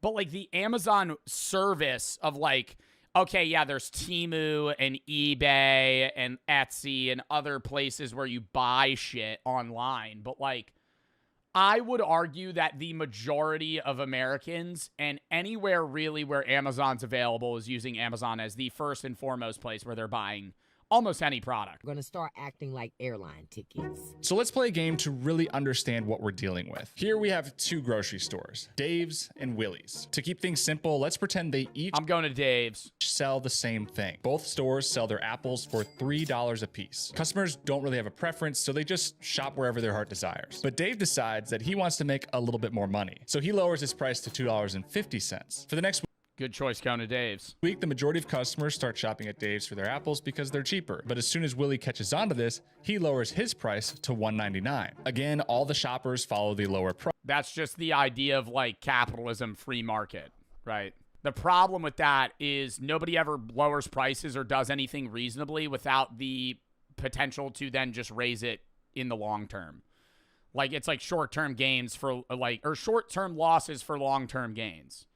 It's just, gross economics. I mean, it's literally just the idea of competitive pricing because you need to, not because you feel like you want to give your customers a good deal. Price and move back to Willie's. As you can imagine, this could just continue indefinitely, and that's why it's called a race to the bottom. This is the ideal scenario for us because companies are forced to compete for the lowest price to attract the most customers. However, after all this back and forth, both Willie and Dave are now making way less than they did when both of their prices were $3. If they could get together and create a plan, they could both raise their price to $5 and make way more because customers have nowhere else to go for their apples. But that would be considered collusion, and that's illegal according to the Sherman Act. But well, and isn't it also within reason on how low you're able to drop that price tag, right? Because couldn't Microsoft, the fucking, monolith of a company that it is, sell their Xboxes for $50 and just take billions of dollars in losses and effectively drive PlayStation out of business. Doing the collusion, and instead it's the algorithm. And what if the algorithm didn't just know what everyone else was? Competitive pricing is what Xbox did initially. PlayStation, I'm not 100% sure, didn't want to sell the PlayStation for $500. But when Xbox, it got leaked that they were going to sell it for that, PlayStation had to match competitively. It's not a coincidence that they're selling for the same price. But it also knew everything about you. We're going to get to that, but I have something else to show you first. Exchange-traded funds were built in the 90s, and when you invest in one, you get what you get. You can't customize it, and there's only about 4,000 total options in the United States. This is an ad. Ideas, visit public.com/grant. Let's take a look at this chart. It's a simple concept most of us learned in school. Here you have a line showing the supply and sitting here like, yo, bro's talking about ETFs, yo. Like, what am I going to start? Exchange traded funds. What am I on, Robinhood? Line showing the supply, and here is the demand. The point where these lines cross is the optimal price an object should be. As the demand goes up, the price goes up. As the demand goes down, the price goes down. Oh my God, wait, a monopoly is just the diamond market. That's the best fucking explanation, is the diamond market. I mean, you could even see that with iShowSpeed Stream when Speed tried to buy a diamond and they were like, oh no, we're only allowed to sell to 2 people. Like the diamond market, diamonds aren't as rare as they seem. Like they artificially withhold the supply to increase the capability of them to sell them at a higher demand, right? Because they limit the supply, that increases demand. But if they released all the diamonds they had, then diamond pricing would drop pretty drastically. Pricing goods, but ever since we started carrying these around, things have changed. Airplane tickets were some of the first things most of us noticed. Depending on what time of year you were buying them or when the trip was planned for, it might be more expensive or less expensive. This is what's called dynamic pricing. It's the reason Ubers cost more during rush hour and why flights cost more during spring break. Dynamic prices. I think dynamic pricing, though, isn't bad in certain instances. Like, an Uber should cost way more at 3 in the fucking morning when there's less Uber drivers than at noon. You know? Like, if you're trying to DoorDash a fucking burrito at 3 a.m., that should cost you more money because there's less people available. It's different, though, when it's grocery stores that are dynamically pricing a product that isn't rare or a commodity that makes sense to do dynamic pricing for. Like, even flights, it kind of makes sense. Where if it's like the day before a flight and it's not full, obviously they're going to drop the prices because they want to fill the flight. What doesn't make sense is when airlines overbook people and then you have that motherfucker on the comms go, yeah, this is Delta Airlines number 608. We are looking for 2 passengers to potentially take a later flight for $500. No, I'm not getting off the fucking flight. I'm not getting off the fucking flight. Give me $5,000. Give me $5,000. I'll get off the flight. On customer-specific variables. These are things that are determined without any customer data, but as we've started to open our lives up more and more to data collection, we've pretty much opened Pandora's box and allowed companies to take complete control of our spending. If we return back to the Sherman Act, for something to be considered collusion, there needs to be an agreement to fix prices between multiple parties. But that agreement doesn't need to be said, written, or even directly agreed on. It could be something as simple as a wink. For example, if Dave and Willie, our grocery store owners, are out golfing one day and Dave says, man, the price on these apples is way too low. Then they both go and raise the prices the next day. That's considered illegal collusion. In other words, you don't need a direct agreement at all. You just need to prove that they are no longer acting independently. That leads us to the problem we're having today. And in order to explain this, I think we need to order some groceries.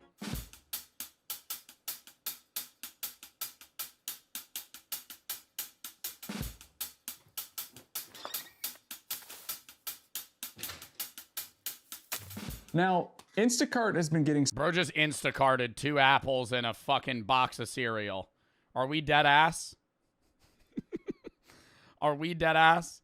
I feel like it's a waste when you're not ordering. Like, yo, I always think if I'm going to order something, I'm going to order like $100 worth of shit. Like, don't, like, dude, you remember that one time when Handsome DoorDashed a fucking Red Bull? Like a singular Red Bull. I'm like, you just paid a guy to walk into a 7-Eleven, grab a Red Bull, and drive it to your fucking house. Like, that is insanity. Some heat lately. In a recent investigation, Consumer Reports found that grocery store prices were completely different for each customer, sometimes as much as 23%. And most of us know Instacart because of their app and being able to simply order our groceries instead of walking around the aisles of a grocery store, but they are also the leading software that grocery stores rely on. I mean, just think about it. Instacart had over 250 million orders in the first 3 quarters of 2025 alone. That's hundreds of millions of data points that they can compile and sell to the grocery. Yo, I never use Instacart because I don't want another motherfucker picking which blueberries I'm using, okay? When I go to the produce section, I'm looking at the case. I'm seeing, oh, no, that one's got a rotten one. Don't want it. That one's good, you know? If I get Instacart, now it's some minimum wage. It's one of you guys. It's one of you guys, you know. You're high on the job, you know. You don't give a fuck if I get good grapes. Because you're just fulfilling the order. Why would you put that extra effort to be like, oh, this raspberry's a little fuzzy on this one? Fuck no. Why are we catching strays? Because the people that fulfill Instacart orders are usually like starting out at a Walmart. It's not somebody that's us, because the older people are the ones at the front checking the fucking receipts and just racially profiling people. The people that are doing Instacart are like the young guys that are rushing around to get shit done. The old people that have been there are the ones that are only stopping black people at the front. That's what they're doing. I mean, that's literally what they're doing. You can watch them do it. That's what they do. Grocery stores to improve their efficiency because it's a digital. That's cap, brother. You must be going to a different Walmart. Storefront, there aren't any price tags and they can update things in real time. They even acquired Eversight in 2022, which is an AI company designed to optimize pricing. I've seen it. No, I've seen it, bro. They read every receipt. But when I hand them a receipt, he goes, if I stand behind somebody that's a minority, that motherfucker's looking through each individual fucking thing. I'm like, yeah, no, that's crazy.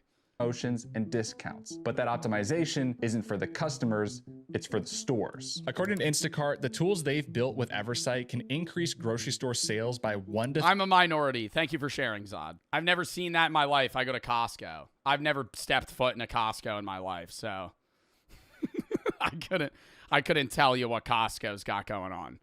3% and profit from additional sales by 2 to 5%. All of this being driven by an algorithm that is not only testing and updating prices and discounts. Well, you're rich. I still shop at Walmart. And profit from additional sales by 2 to 5%. All of this being driven by an algorithm that is not only testing and updating prices and discounts in real time, but it's also using our information against us. Which brings us back to our previous point on dynamic pricing. If you remember, dynamic pricing is based on non-customer specific variables. But to do what Instacart was doing, you need customer data like where they live and what they do for work, otherwise known as surveillance pricing. It is important to note that as of December 22nd, 2025, Instacart did announce that they are immediately ending all price tests and use of Eversight technology to run those price tests, but they are still allowing tests on promotions and discounts. Now, surveillance pricing really caught on thanks to social media. As we've shared more of our lives online and taught the algorithms what type of things we like to look at and buy, we're giving them the keys to our brains and how we shop. Not just that, but the brands have also found new ways to collect even more. Well, the AI's gotta be fucking glitching out on TikTok, brother, because the ads that I get on that fucking app are absolute horseshit. None of the stuff that I see, I have any interest in.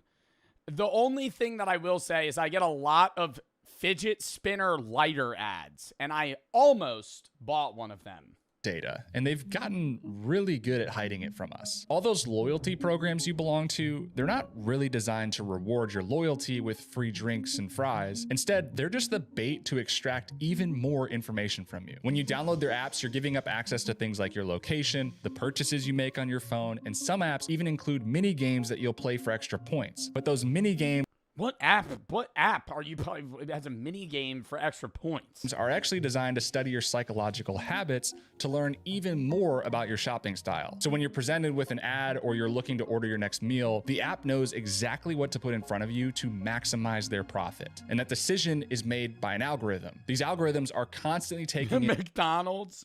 Yo, whenever I pull up, you ever pull up to I haven't been to a McDonald's in so long, but you pull up to a McDonald's, are you using the app? No. No. new information and forming opinions on you and what you're willing to spend. And this gets really creepy when you start to think about it, because these brands have built these huge profiles on us. If I lived in Beverly Hills, I used an iPhone, I shop at Whole Foods, I make reservations at nice restaurants, and I typically take 2 to 3 vacations a year, my shopper profile would feed me higher priced goods every time. And I would buy them without... Yeah, because you're not reading the price. I mean, dude, that's the one thing that it's like... One of the most immediate luxuries of having a level of wealth is you don't you're not individually itemizing a receipt. You know, you're just looking at it and going, okay, this costs this amount of money, and then writing it off, right? Or not writing it off like tax purposes. I'm saying like pushing it off, moving it to the side. Like you don't give a fuck, right? Like if you're somebody that is living paycheck to paycheck or like middle class, how much the apples cost per pound matter, right? That's why to always see how in touch somebody is, they always go, how much is a gallon of milk? I don't know, not because I'm not in touch, but because I don't drink dairy, because Big Milk is a fucking con. I guess the price of my total every time I go to the grocery store, and I'm right within $5 every single fucking time. Every single fucking time I'm within $5 of that bitch. Went 2 days ago, and I'm telling you, I said, I'm looking at everything, I go, it's probably gonna be $150. Actually, 160. It was 163.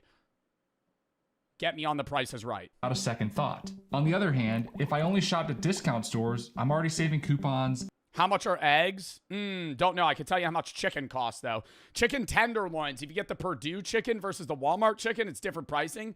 But I usually get the Purdue chicken packets that are about like $6.30 a thing. And it comes with about 8 tenderloins. And I get 2 of them. Rarely purchase something if it's not on sale. The algorithm will only ever feed me discounted items or lower priced goods. But don't just take my word for it, because this is actually happening around us right now. In 2019, an investigation showed that Target was charging $4.99 for a TV on their app. But when you pulled into a parking lot of one of their stores, the price would increase to $5.99 because the algorithm... They were up at that bitch $100. ...assumed you're more likely to purchase if you're already at the store. Also, in 2012, Orbitz was caught pushing Mac users to more expensive hotel options than PC users. When you would log onto the site with a Mac, the more expensive options would pop up first. The algorithm assumed that if you had a Mac, you were probably in a higher income bracket and could afford 42 things that everyone should learn to do. Lock in chat.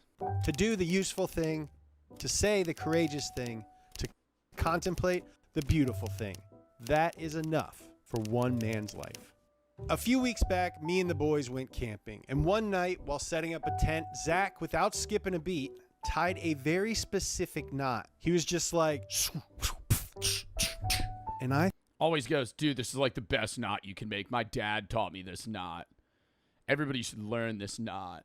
Thought it was so cool.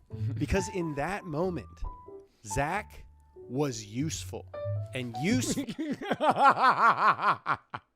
okay, what are like some useful things everybody should know how to do? Change a tire, build a fire, change a tire, probably fix certain things. Like, I don't know what specifically, but like if something breaks, cook, yeah, but that's too broad. Like fix something. What's something that's like useful you could fix? Like know how to drive stick shift.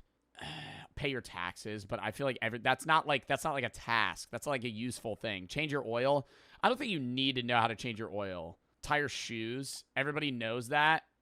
Everybody knows that? No, not stuff everybody knows. Things that everybody should know. How to drive stick. Most people don't know how to do that. No CPR for sure. Swimming. I feel like that's too broad. This is like, I think this video is going to be talking about hyper niche things that not everybody knows how to do, but it's like, if you see somebody that knows how to do it, you're like, damn, that's useful. I don't think swimming's one of those things. We started a list, and over the last few weeks, we've come up with 42 Sew a button. Oh my God, I would never know how to do that. I don't think I could know how to sew anything. Cook rice. Oh my God. My friend the other day fucking informed me that you're supposed to wash your rice before you cook it, and I never knew that, and I've always made really shitty rice. And I was like, why does my rice always suck? I'm like overcooking it. No, you're supposed to hand wash your rice like multiple times. You didn't know that? Not until like a month ago. Simple, useful things that we think everyone should learn how to do. And I promise you, there is something on this list that you'll learn. Maybe like a rinse, but not like wash. He was like, no, you should wash your rice until it's like there's no more white fluff stuff coming out. Never knew. One day, you'll use it, whether it's alone or in front of a bunch of people, and you are going to feel so awesome. So in no particular order, number 1, learn the basics of how a toilet works and how to... Oh my God, no. I will stand on this. When my grandfather tried to make me fix a toilet, you should not need to know how to fucking unscrew and fix your fucking toilet. That is a stupid, call a plumber. Call a plumber. I don't think I should need to know how to disassemble and reassemble my fucking toilet. That's not a task for me. Why? That should be something that I pay a person to fucking do. You need to know how to do it. I know how to do very basic things. Like, I know how to fix the shit on the top. What is that called? The water basin? I could take that off and fiddle with the shit on the top. I remember my toilet used to be fucked up and I had to mess with it. I know how to fix that. Learn the basics of how a toilet works and how to fix it. Like that. Number 2, learn how to reset. That is not the basics of fixing a toilet. That is how to attach the chain to the little bobber part. Everybody knows that. Everybody knows that. A fun fact, you ever sit on a toilet? I learned this the other day, chat. You learn something new every day. You know the fucking... If you ever sat on a toilet seat and it moves, it's a little loose, and you sit on it and it goes like... And now you're sitting on it weird and you have to like plop it back, and you're like, this sucks, right? It's usually like a home toilet. And you're like, how do you tighten this? Because you see this, you got to flick this bit up and there's a screw. Most people don't know that. I never knew that. You have to like wedge it open with like a screwdriver and it'll pop open and you could screw it tight. Like that. It's loose. I thought it was just a shitty toilet seat. Number 2, learn how to reset a circuit breaker. Like that. I feel like you learn that when you're like 10. Number 3, learn how to remount a chain that has fallen off a bike. That's Number a 4, skill. That's a skill. I think I'd just ditch the bike. Like if my chain popped off my bike on a bike ride, I'm walking it back. I'm not fixing it there. I'm walking it back. I'm going to put the chain in my pocket. It's going to get all oil everywhere. It's going to suck. And I'm going to fucking walk it back. The holidays are here. I got my tree set up. I'm all festive. And people are buying gifts for each other left and right. And what better way to buy a gift for somebody than using the customizable Cash App card that you could order today? The Cash App card is a no hidden fees customizable debit card that you can have fit your own personal taste. You could draw on it. You could pick the color. You could change the emojis. You could have it glow in the dark if you want. You also get exclusive cardholder discounts on everyday things that you buy, like coffee, video games, food delivery, and more. And you get exclusive pre-sale ticket access for major concert tours like Kendrick Lamar, SZA, Sabrina Carpenter, and more. And for a limited time only, new Cash App customers over the age of 18 can earn $10 if they download the Cash App app. Use code CASH10 at profile at sign up and send $5 to a friend within the first 14 days. And if you're 13 to 17, get a parent or guardian sponsored account, sign up with code CASH10 and get $10 dropped into your account when you order an activated Cash App card and send $5 or more to a friend within the first 14 days. Terms apply. Thank you to Cash App for sponsoring this video. Let's get back into it. Learn CPR and when and how to use it. Imagine saving a child's life or a hot person's life. That would be so sick. Oh, and one tip. CPR isn't to resuscitate someone, it's to keep oxygen flowing to give them a better chance of surviving once help arrives. So step 1 of CPR is to call for help. Call for help, then... I love how he's like dead fish hand CPRing his chest because he's not actually passed CPR out. is to call for help. Call for help, then medically kiss. Number 5, learn how to jumpstart a dead battery. Oh my God, I wish I knew that. Bro, I've left my gym so many times and somebody's like, do you got jumper cables? And I'm like, no, because I don't. Then I'll see a guy be like, yeah, man. And they just fucking, and they just start it. I don't know how to fucking jump a car. But here's and this is why I think online's bad. And I was just ranting about this for a philosophy video about like specialized labor. I could just YouTube anything. Like, I don't know how to change a tire either, but if it came down to it, I'm Googling a YouTube tutorial and there's going to be a guy that's like 45 that goes, all right, welcome, blank and blank. Today we're going to be teaching you how to fucking fix a tire. All right, first you're going to need to get this thing, and you're going to have to fucking unscrew it. Make sure you have a car jack, though. I'm going to be like, okay. Dead positive, live negative, dead ground. And don't... Yeah, but can't you, like, really fuck that up and electrocute yourself? That's why I never want to know this. Because if you... Can't you, like, die if you fucking put them on the wrong ones? Dude, like, I'd have so much anxiety on that. Where if I attach something wrong, it'll just fucking shock the shit out of me. That's why they have the rubber parts, though, so that doesn't happen. Negative, dead ground. Red? Is it red to red? Live positive, live negative. Red to red, black to black. This one is incredibly simple, but is actually getting harder and harder as cars get more advanced. Figure out where your battery is and where your signal. That's what I'm saying, bro. I know if I was road tripping with my friends and our car broke down, all four, like say there's 4 people, we'd be like, all right, let's pop the hood. And then we would just stare at the car. I'd just be looking at you. I'd be like, the only thing I know how to do is check the dipstick. Because that happened one time when my car broke down. It was like fucking leaking coolant or some shit. So I had to go to fucking Wawa and grab more. Significant other's battery is. Is it in the trunk? Is it under the rear seat? Number 6, learn how to change a flat tire. Number 7, learn how to drive. I knew that would be. Oh my God. See, yeah, just shit with cars. Learn how to drive stick, learn how to change a tire, learn how to check a dipstick. Stick. And I mean this in the least macho car guy way possible. I think that everyone should know how to drive a manual transmission. Not even... Can I say I've never driven a manual transmission car, but I've driven 3 manual transmission tractors. I don't really remember how to do it, but I know the clutch change gear. I've done paddle shifters on cars too. That's not manual. It's the same thing. Yeah, but it's like, I feel like the experience is obviously different because you're using like, how? One was for a field trip, and then one's because, like, one of my family members used to be a farmer. Number 8, learn how to exercise alone without any equipment. 9, learn... Fucking calisthenics? Who doesn't know calisthenics? Push-ups, sit-ups, not curls. That's no equipment. Push-ups, sit-ups, pull-ups, ab stuff. Learn and appreciate the power of compound interest and don't find yourself on the wrong side of it. Our human brains understand things that go like this, and we're really bad at gauging things that go like this.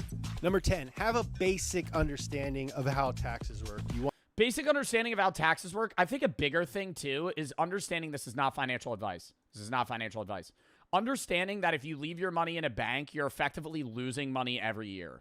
Even if you're saving money, if you're saving money in a bank account that operates at a 0.04 interest or 0.4% or 0.04% interest rate, you're losing money to inflation because the average inflation rate's around like 3%. So if you have like 10 grand in a bank account that's generating like $30 a year, you're losing money. Like, you're not physically losing money, but the value of that money is less than it was the previous year. even with you just keeping it in a bank account. Like, it's good to save, but it's like you want to save at least in something that's going to, like, operate you at, like, something that's equivalent to the inflation rate. Yeah, high-yield savings accounts. It doesn't even have to be, like, investments, not financial advice. Much money as you can, but you don't It's a legal thing. Gotta say it. want to get down the road and get audited or go to jail. Honestly, if you can't afford it, you should just pay someone to do your taxes. They can sometimes find ways to... Yeah. I don't know how to do my taxes. I understand taxes because the tax guy explains it to me, my accountant. But I don't know how it works. Like, if I had to pay my taxes myself, I'd be fucked. I pay a guy and I sit down with him at the end of the year and he goes, okay. And he shows me a bunch of stuff. It's not hard. Zod, I think my taxes are impossible because I'm receiving 35 1099 forms from different companies that I've worked with. So I have to, yes, if you work a 9 to 5 and you're getting income from one company and you're filling out a W-4 form, it's something that's easy, right? And they're honestly holding a lot of taxes for Social Security and other stuff for you. But when you work a W-9, which is independent contracting form, which is every influencer ever, you don't get money taken out for taxes. So you owe a lot more than you think you do. And you're getting a lot of tax forms from different companies that you don't really understand how to balance that and what you're able to write off, what you're not able to write off, what tax applications work for certain things. So it's like a whole pain in the ass. Learn how to sew a button.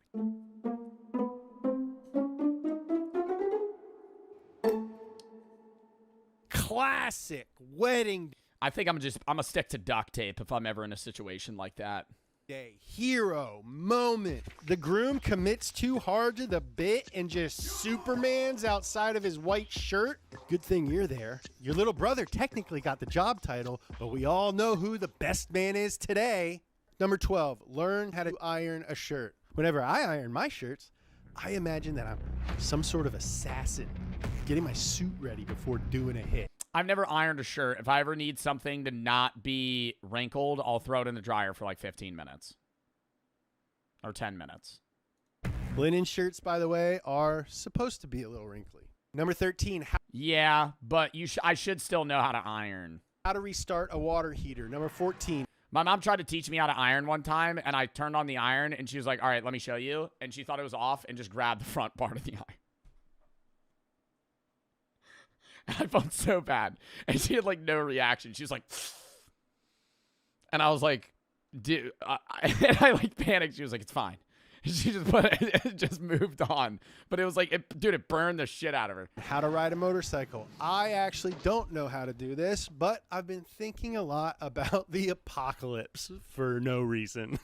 And I keep thinking, man, I should really learn how to ride a motorcycle so I can get the out of here if it comes down to it. I don't know how to ride a street bike, but I know how to ride dirt bikes. I would feel like they would be the same. 14B. Or at least similar. Learn how to stop paying for stuff you don't know what it is. Sponsored by Mint Mobile. My phone. Learn how to pay for stuff you don't know what it is. All right, well, that's an ad, so I'm going to skip it. But what the fuck does that mean? Learn how to cook. Learn how to cook. A good steak and grill. Learn how to use a grill. Learn how to grill well. Grill a good burger. You want to be able to do it on a skillet, a gas grill. No. That's not the skill. The skill is to learn how to cook a good steak or burger without cutting into it to see how well it is done. To be able to press your thumb on a burger or just look at it and know, or a burger or a steak, and just know if it's done or not is like a skill. Or a charcoal grill. Look it up, practice, nail it, and then get a thermometer. That's cringe. And you got to eyeball that shit. You just press on the steak. That's what I do. Filet. And if you need to cut into one, chat, cut into yours. That's how you seem cooler. If you're ever cooking people food, you're making steaks, you got to check a steak, cut into your steak. Don't cut into another person's steak. Number 16, how to dice an onion. One end off, half, peel, cut long ways, cut flat ways, and chop. Alternate method, cut into bite-sized pieces, put in mouth, chew up for 30 seconds, spit Yo, him being able to chew an onion for 30 seconds and not gag. out on top of other food. I call that the crazy way. Number 17, how to cook rice. I rinse my rice to get rid of starch. I don't want to hear it. 1 part rice, 2 parts water, bring to boil, lower heat. He said he doesn't rinse? I rinse my rice to get rid of starch. I don't want to hear it. 1 part rice, 2 parts water, bring to boil, lower heat, cover, 15 minutes. Dude, the problem with me is I never know how much water to use. And I eyeball it. And I always use way too much water. Way too much water. And then it's just sopping wet. Turn heat off. Let it sit for another 5. Fluff it. Oh my God, you guys, dude. Measuring stuff isn't for dorks, but not having to measure stuff is definitely cool. Oh, 13.5 grams of sea salt. I think a big thing for cooking, though, is the eyeball. Baking is different. It's very exact. It's a science.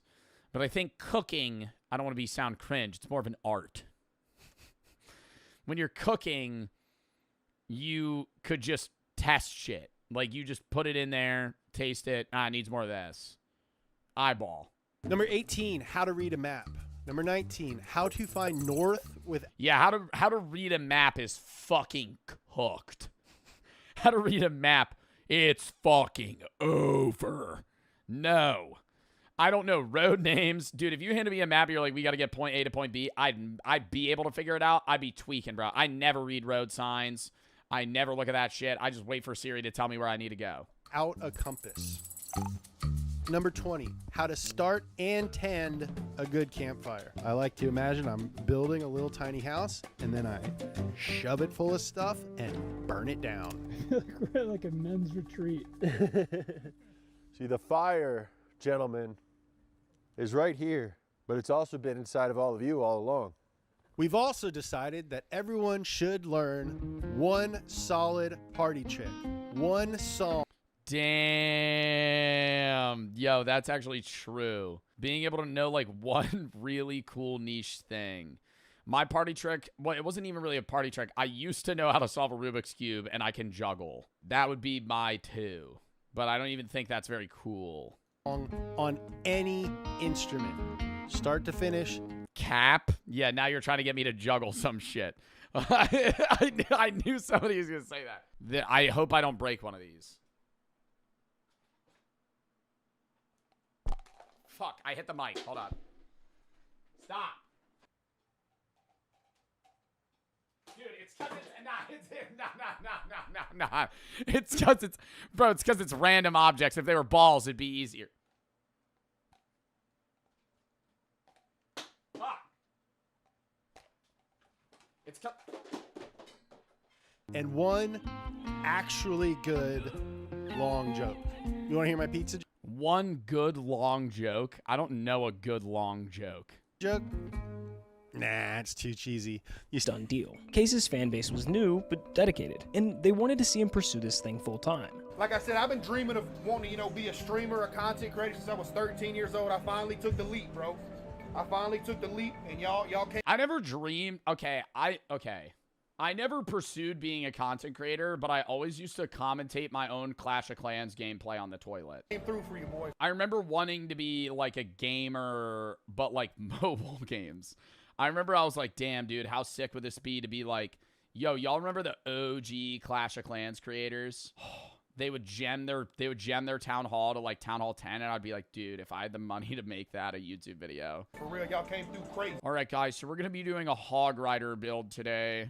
No, it wasn't all sunshine and rainbows from here. His internet was still garbage, like genuinely bad. Streams would lag or even just end because the connection bottomed out. Do you see what I deal with?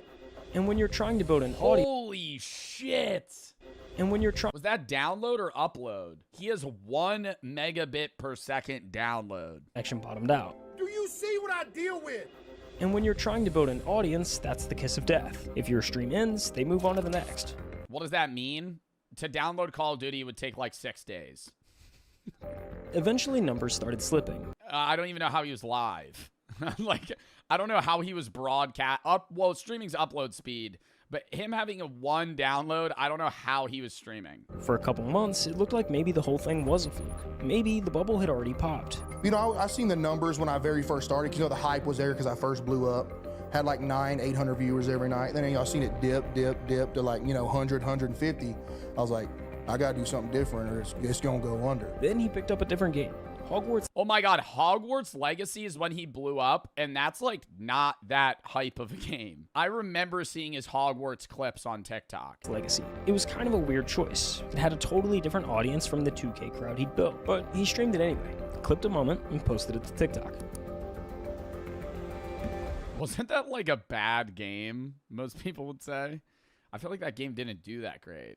Well, I see the sun That's even more shocking. peeking through the window a little bit. Sleep schedule gone now. Gotta make Hufflepuff proud though. Hey, it is. I want to look at his Twitch tracker. Here's mine for fucking perspective. This is like every month you could see where the views up, down, up, down, up, down, up, down, up, down. You usually have dip months, peak months. Like let's look at Jinxie too. Jinxie was bottomed out for like 3 years. And then right around here he just starts peaking. Jinxie's in like second arc right now. What is that face? What is that? What is that face he's making right now? Looks like a Queso. Wow, Queso's like the most consistent creator ever. Like, yeah, 600 views first month.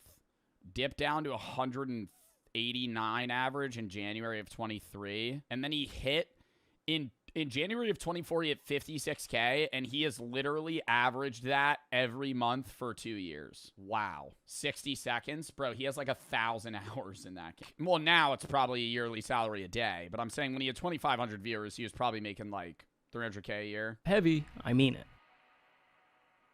At any given moment, there are about 3 million users on Twitch watching content. When you break down the viewer distribution by channel rank, the picture gets pretty clear. Out of the millions of channels on the platform, the top 250 pull over half the viewership. That's the difference between level 2 and level 3. While it seems like the easiest jump on the ladder here, it's actually the most difficult. There's a specific blueprint nearly every streamer has followed to make this jump. Here, I'll break it down for you. What you're looking at right now is 5 of the biggest streamers on the planet. Each at the moment they were averaging exactly 2,500 viewers. Pay attention to the setups. None of them are exciting. The rooms are pretty basic, the camera quality kinda sucks. There's no production value. They look like what they are. Just guys streaming from their bedrooms. Now fast forward to when those same Speed lighting off fireworks in his bedroom. streamers are pulling 10,000 viewers a night. Everything's changed. The lighting's dialed in. The cameras are crisp. The room Lighting is still not dialed in on Speed's camera.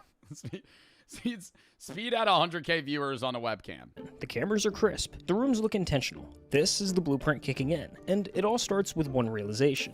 At this level, streaming isn't just a job anymore. It's a business. And like a business, the goal is to make as much money as possible. The internet, for whatever reason, craves a spectacle. And the spectacle game is pretty easy to play. You've kind of just got to spend money to make money. The setup is just the start. Next comes the move to LA. Buy the mansion, drop the I just bought my...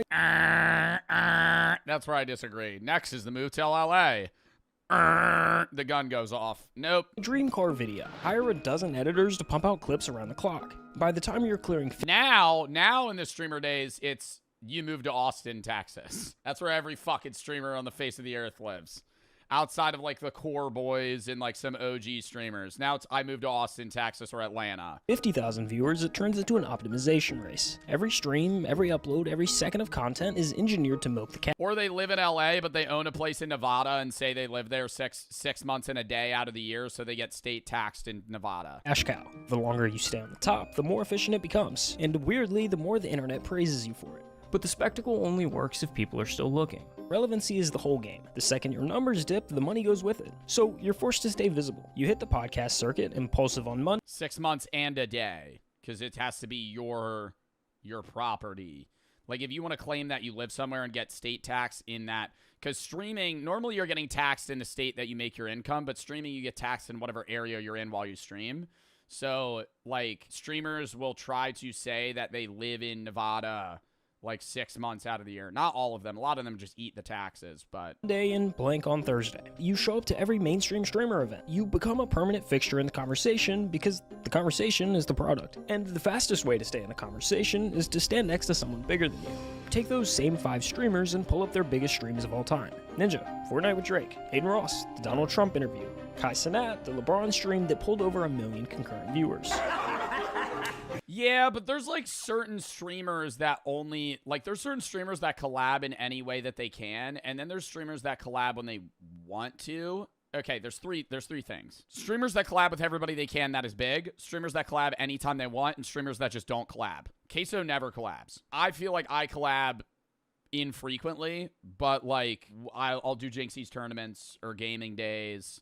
I might go to an event. Like I did the thing with Jack Pembroke. Like I might do streamer games or something like shit like that. But usually like I don't go to streamer awards or I don't do that stuff. But like then there's streamers that just do every single fucking thing.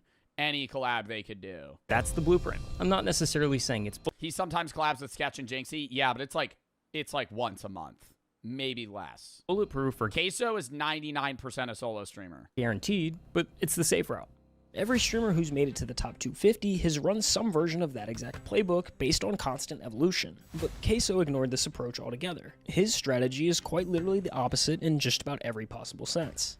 The last time we talked about Queso, he was fresh off of Hogwarts, averaging 2,500 viewers. So let's run that same comparison from earlier and fast forward to when he's at 10,000.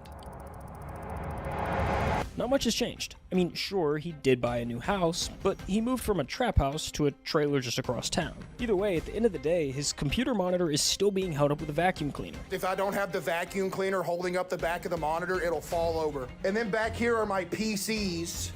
You can tell they're being held up by books as well. And the camera quality seems to somehow... How, bruh? Like, bro, come on, just get a setup. Like... He has a sponsor with Starforge. He has a sponsor with Starforge PCs. He could get sent like $20,000 PCs for free, and he's holding them up with fucking dictionaries. Like, why are we doing that? Like, I just don't... I've gotten worse. Chat, my stream quality is actually so crispy. It looks like it's in 4K. Since Hogwarts... 4K, I literally could see... I could see the pixels on your face. It's in 4K. Since Hogwarts, he's continued to stream 4 to 6 nights a week. Same time, same chat, rotating through whatever random games he feels like. Supermarket Simulator, Granny, Dress to Impress. What is this? Why is it on my front page? Playing it. Games a normal person wouldn't think to stream. But then you watch for 5 minutes and you start to get it. This is the funniest dude on the internet right now. Just plays the most random everything. Queso, where did he come from? 200,000 viewers playing Fall Guys yesterday. Because the game isn't the point. The chat isn't there for the games. They're there to watch him fall out of his chair for the 10th time this month and narrate it like he's describing a car accident. Yo, that almost killed me. Oh! Yeah, he's like a different level of mainstream. He's somebody that you watch when it's like, I just want to watch a streamer versus I want to be involved with like the meta. Like people that want to be involved with the meta watch like the guys that collab with each other all the time. Yo, chat, the chair is dead, dude. To watch him get jump scared in a car accident. Yo, that almost killed me. Oh! Yo, chat, the chair is dead, dude. To watch him get jump scared by a horror game and scream at a volume that blows out the mic. And that's why it worked. By January of 2024, Queso was averaging over 50,000 concurrent viewers every single night, making him the #3 ranked streamer on all of Twitch. Like, my mind is weird. Like, in my mind, I still don't have the thought of, like, I still made it. Yeah, because in my mind, I feel like if I have that thought and tell myself that I made it, you don't want to get, like, lazy. It's going to go downhill. Yeah. You know what I mean? By every metric the industry actually uses, Queso is underperforming. He's leaving growth on the table at every possible turn. He doesn't invest in new setups, he doesn't upgrade his gear, and has no real plan to optimize himself. Every analyst will tell you he could— Oh, and I can tell his webcam is stretch resed. Like, his webcam is, like, fucked up. Like, it doesn't fill a 1920 1080. It's like, he's, like, pulling it. Like, it's like, and then he's moving it out of the way. Like, it's just so be twice the size he is if he just ran the playbook like everyone else. And honestly, they're probably right. But here's the thing. Queso never looked at any of that and felt like he was losing something. Buying a house in the hills, pulling up in a supercar, collecting all the things that say you've made it. None of that ever seemed to be important to him. And there's nothing wrong with wanting those things. I mean, doesn't he have like a sick-ass warehouse or something? He showed that one time. He has like a sick-ass warehouse that's like really expensive with like a pool table. It's like a gaming area. Creators go in with exactly that goal. The hell? mid-rolls? Mind. But just be able to do this with y'all every day, that'd be a dream come true. Yeah, I was broke, but it was alright because the job was cool. Dude, I'm not worried about Twitch ad revenue. I would rather people have a good viewing experience than make an extra, you know. Bro, I'm telling you, he makes most of his money on YouTube like I do. Like, I think outside of it, he has like 100,000 Twitch subs. Outside of that, bro, the majority of his money is probably from YouTube like me. I don't run mid-rolls. I don't think I get it if you're just a streamer, but if you do YouTube, bro, like I deadass could make so much more money if I ran Twitch ads. And I'm not sitting here on some high horse like, oh, I'm so great. I don't run Twitch ads. I just think Twitch ads are annoying as fuck. And it's like, if I hit on a Twitch stream and I get hit with a 5-minute mid-roll, I am tabbing out of your stream faster than a fucking lightning striking a fucking metal pole. Like, I am not watching that shit. I run pre-rolls. You click on my stream, you have to watch 30-second minute ad, then you watch my shit ad-free for 5 hours even if you're not subbed. Motherfucker sub, because I put that shit in sub-only all the time. But, like, that I'm not trying to paywall chat. It's just I have to sometimes. You guys get too riled up. Whatever a month. So that's the money half of the blueprint. The mansion, the supercar, the optimization strategy. It's so different on YouTube. I've said this 5,000 times. YouTube ads, not intrusive. You get hit with an ad, it stops, you pick up where you left off. Twitch ad, you miss the stream. You just miss the stream. You miss 5 minutes of the stream. But the blueprint isn't only about money. The other half of the blueprint is relevancy. The streaming world has a short memory. And the way you fight that is by staying in the conversation. Podcasts, events, collabs, it all comes down to the same idea. Stand next to someone bigger than you, and you get to share some of their spotlight. Well, if you thought he was underperforming on the money side of the blueprint, just listen to this. In 3 years as one of the biggest streamers on the planet, he's done exactly one traditional collab. Jinxie. What's the furthest you've ever traveled? Florida, and that was one time to go to Jinxie's house. And that collab is the furthest he's ever traveled in his life? Or, wait. The furthest he's ever traveled in his life? Or is he saying for a collab? He's scared of planes? The furthest he's ever traveled from Arkansas in his life is Florida. That's like 3 states away. That is actually crazy. Is almost word for word the only existing footage of Queso. Bro, he doesn't fly? Bro, still, I feel like he should get like a camper. Bro, he should buy a camper and get somebody to drive his ass to like fucking Alaska or some shit. Outside of his own house. My friend brought this up. Because you could drive really far from the U.S. Yesterday to me when we were... He got a Sprinter? Okay.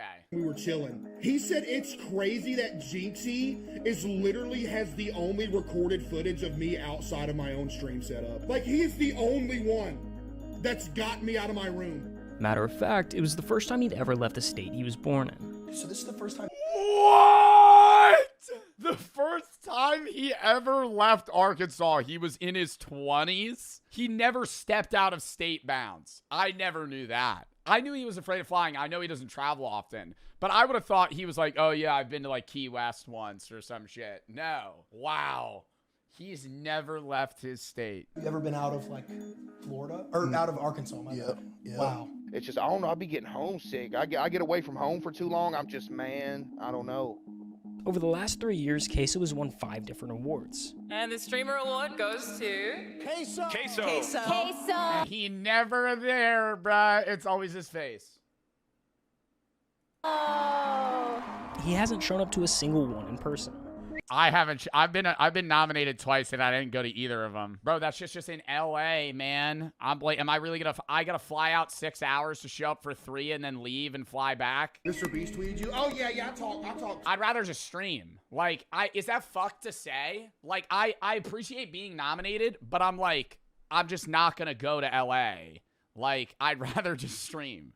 Like, yeah, I can't even go on. It's different if it's like a big event, like Streamer Games I almost did last year, and this year I would love to do if he does it again, where it's like the Olympics, and it's like 3 days of athletic events. It's like that I could reason in my head to be like, okay, yeah, I'll spend 3 days flying versus, okay, I'm going to fly out for a red carpet event, sit in a room full of streamers, get drunk, and then fly home. Mr. Beast video due to fear of airplanes. Ain't that bad, chat? According to the It'd be worth a video, but I'm not getting a video out of it. It's all copyright. It's all what do you mean I'm getting a video out of it? I can't re-upload that. blueprint, all of those things just come with the territory of being in the Streamer games could be worth a video. Streamer games, I could show up, fucking, you know, eat shit on a track field, have like a funny highlight moments, and react to myself running. But like top 1%. Streamer awards, it's not really. But Queso is avoiding all of it. And when you stack it all up, not going to award shows, turning down the collabs, even the fact that he's only left the state of Arkansas once. Great GamerStop's flavor. That was Goof Juice. I know it when I see it. Even the fact that he's only left Code Bart the state of Arkansas once, you start to wonder if there's more to it than just not caring. Chat, I didn't tell y'all this, bro. When I was changing setups to go from the trap house into the trailer, I was literally a mental wreck for like a week straight. Because I don't know if anybody else has this, but dude, I have like some form of horrific OCD that I've had for years, that if something even minor changes, I'm gonna die. You see, OCD is one of the most misunderstood conditions out there. People hear the word and picture like he's gonna die, like physically, like cease to exist. Someone who just likes things clean and organized. And while that can be a part of it, that's not exactly what it is. At its core, OCD is anxiety. For Queso, moving into a new house meant moving into an environment that was full of variables his brain hadn't had the chance to map out yet. Like when I take my hat off and put it on the counter, same spot every night. If it goes in a different spot, I'm dead. Everything becomes unpredictable. And for someone Wow, that really explains why he hasn't left the state, though. with OCD, an unpredictable environment is one thing that can't be controlled. Each unknown stacks on top of the last until his brain is sent into overdrive. Chad, here's some lore for you. Every time I would leave to work in the morning, I would go outside my house and I would have to check that my doorknob was locked 37 times. 37 times? Like 1, 2, 3, 4, 5, 6, 7, 8, 9, 10, like just like feeling it lock? I would have to start my drive to work, take a block back around to my house and check it another 11 times. And then I could... Wow, that's like extreme OCD. I did not know he had that. Which explains why his setup has barely changed over the years. It's one of the places where his brain already knows the answers to Maybe a little exaggeration, maybe, but I feel like most of his stories are like full for real. all the questions. It's his rules, at his pace, all in an environment that makes him most comfortable. But that need for predictability doesn't stay contained to his house. It follows him everywhere. I went out in public 3 times in a row. I got recognized all 3 times. I never went outside again, bro. Like some people, bro, came up like, hey, yo, can I get a picture? Everybody started looking. I'm like, oh, man. Bro, I don't dislike when I get recognized. I dislike when somebody recognizes me and then they just stare at me for extended periods of time or like tail me at a grocery store. That shit's creepy, bro. Just walk up to me. The amount of times I have motherfuckers huddle in a group staring at their phones and going, I just walk up to them. I go, hey, you know me? Like, let's get this weird shit over with. Like, I'm just going to break because either I'm going to sit there for another 30 minutes before one of them walks up to me, or I'm just going to walk up to you and go, you know who I am. And I'm not rude when I say it. I'm like, hey, I go, you know who I am? They go, yeah. I go, I'm just trying to break this. Because they make eye contact with me. They know I'm staring at them. And dude, the only time I really get tweaked out is when I'm like super high. Super high. They walk up to me, Joe Bart. I go, oh no. I was about to oh no. pass out. And then I'm going to have a really awkward conversation. And one of these, oh, it was nice meeting you.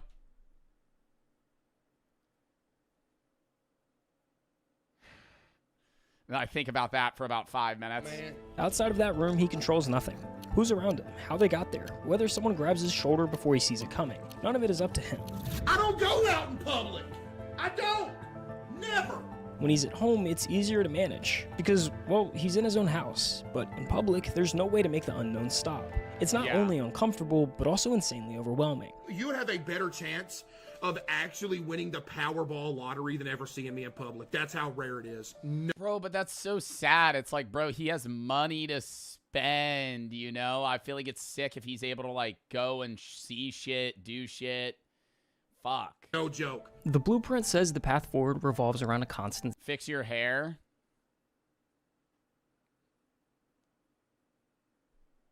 That's worse.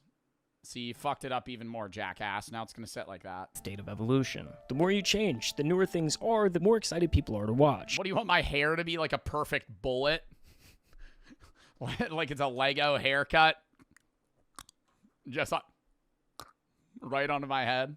But for Queso, that path has never really been accessible the same way it is for everyone else. And yet, here he is. Literally almost 1,000 away from 10 million. Oh, the cooking Say stream. it ain't so. This is a moment in history? No, this is a moment in history. Behind everything, the awards, the numbers, the journey from a rice mill to the number 3 spot on Twitch, almost nothing has actually changed. You 0.01. Really gonna do this full time? Hey, I hope. I don't understand how he was live. Bro, CJ, that'd be a dream come true for your boy, man. Maybe my parents don't have to work no more either. That'd be a dream come true too, bro. He's been grounded in the fact that streaming was never about being the very best. It was always about building a life worth living, for himself and for the people he loves.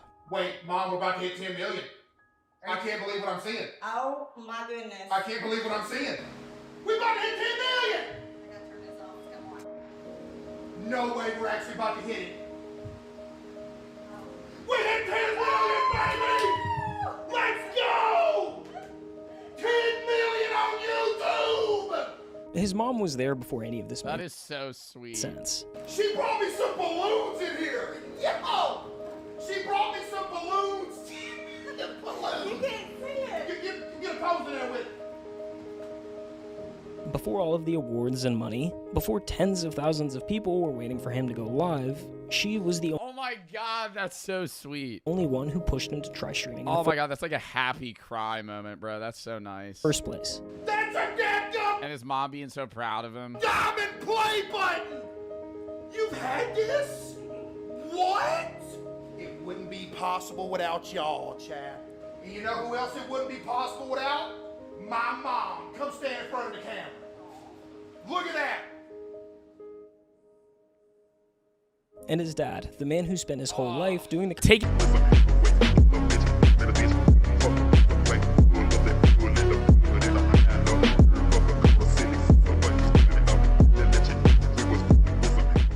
What if the minions served Hitler during World War II? What if during World War II the minions picked Hitler as their evil master? Minions are compelled to serve the evilest master they can find, but they were exiled to an ice cave in the Arctic after serving Napoleon. Now, canonically, they reemerge in 1968, conveniently... Yeah, they do that conveniently skipping World War I and II. Shocker. Illumination Entertainment. Huh. Why did you skip the 1940s? The minions were just missing during World War II? Huh. Skipping the 2 world wars. But what if we didn't let them off the hook that easy? What if they reemerged in 1938 instead? How could 3 small minions change the course of history? No way this guy's going to make an in-depth video about if the minions served Adolf Hitler. From their Who did they serve in 1968 canonically? Who was the evilest person then? Gru? I gotta say that as well. We gotta take everything with a grain of salt. We're gonna lean into the fucking actual historical accuracy of canonical minions.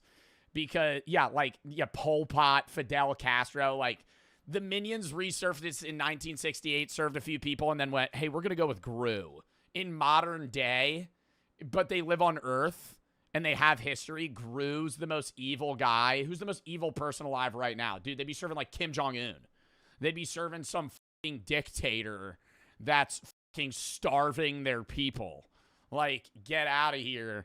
They're going to be serving Gru. I'm going to steal the moon. I'm going to steal the moon. Oh, really? That guy's chopping kids' heads off. Stealing the moon, chopping kids' heads off.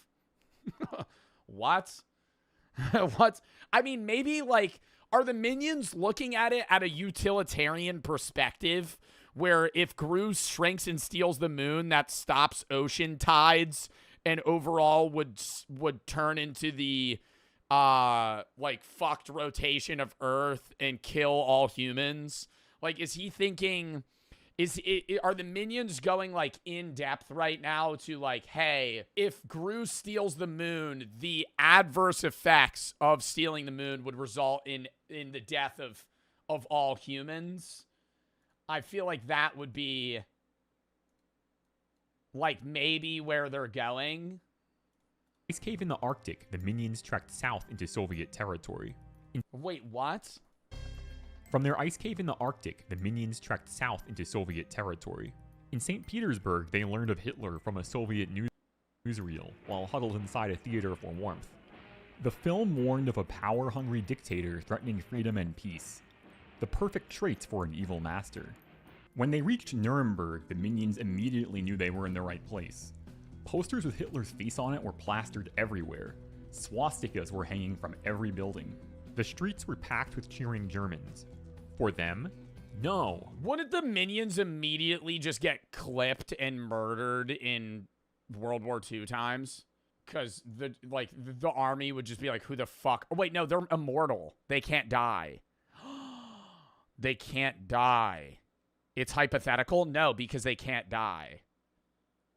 Minions canonically, I'm pretty sure, I don't think they reproduce. I think there's like a given number of them, but they're invincible, yeah.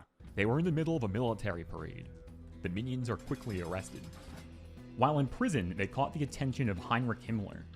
Himmler was the head of the SS and deeply obsessed with the occult. He claimed that the master race came from Atlantis and believed that SS soldiers had reincarnated warrior souls. The minions spent the next 18 months He fucking believed that? Heinrich Himmler thought that the soldiers that were serving him had reincarnated souls from Atlantis. Like, I don't know which part of this is historical and which is, like, you know, panning into, we're talking about the minions here. During Nazi experimentation and torture. After cruelty proved ineffective and vivisection impossible, attempts at communication were made. Picture cards and gestures eventually revealed the minions' mission. Himmler made a phone call. Mein Führer, he said. I believe I have found the origin of the master race. Gain the favor of their emissaries, and the war is won. Hitler is skeptical, but the evidence from the minion torture trials was indisputable. By now, the war was in full swing, and not— Minion torture trials? What, so they started fucking, like, cutting up the minions and they just had no reaction? I always assumed a minion would be, like, elastic. Like, you could kind of punch a— you could grab a minion and squeeze it to, like, a compressed cube and let go, and it would just, like right back to what it looked like prior. Like, they can't— you can't cut it. Like, their skin's impierceable. You could shoot them. Nothing would happen. They're kind of like rubber creatures. Put subtitles on. Hard of hearing. Okay. I'll put yes, I will put subtitles on for this video. Nazi forces had experienced their first major defeat at the Battle of Britain.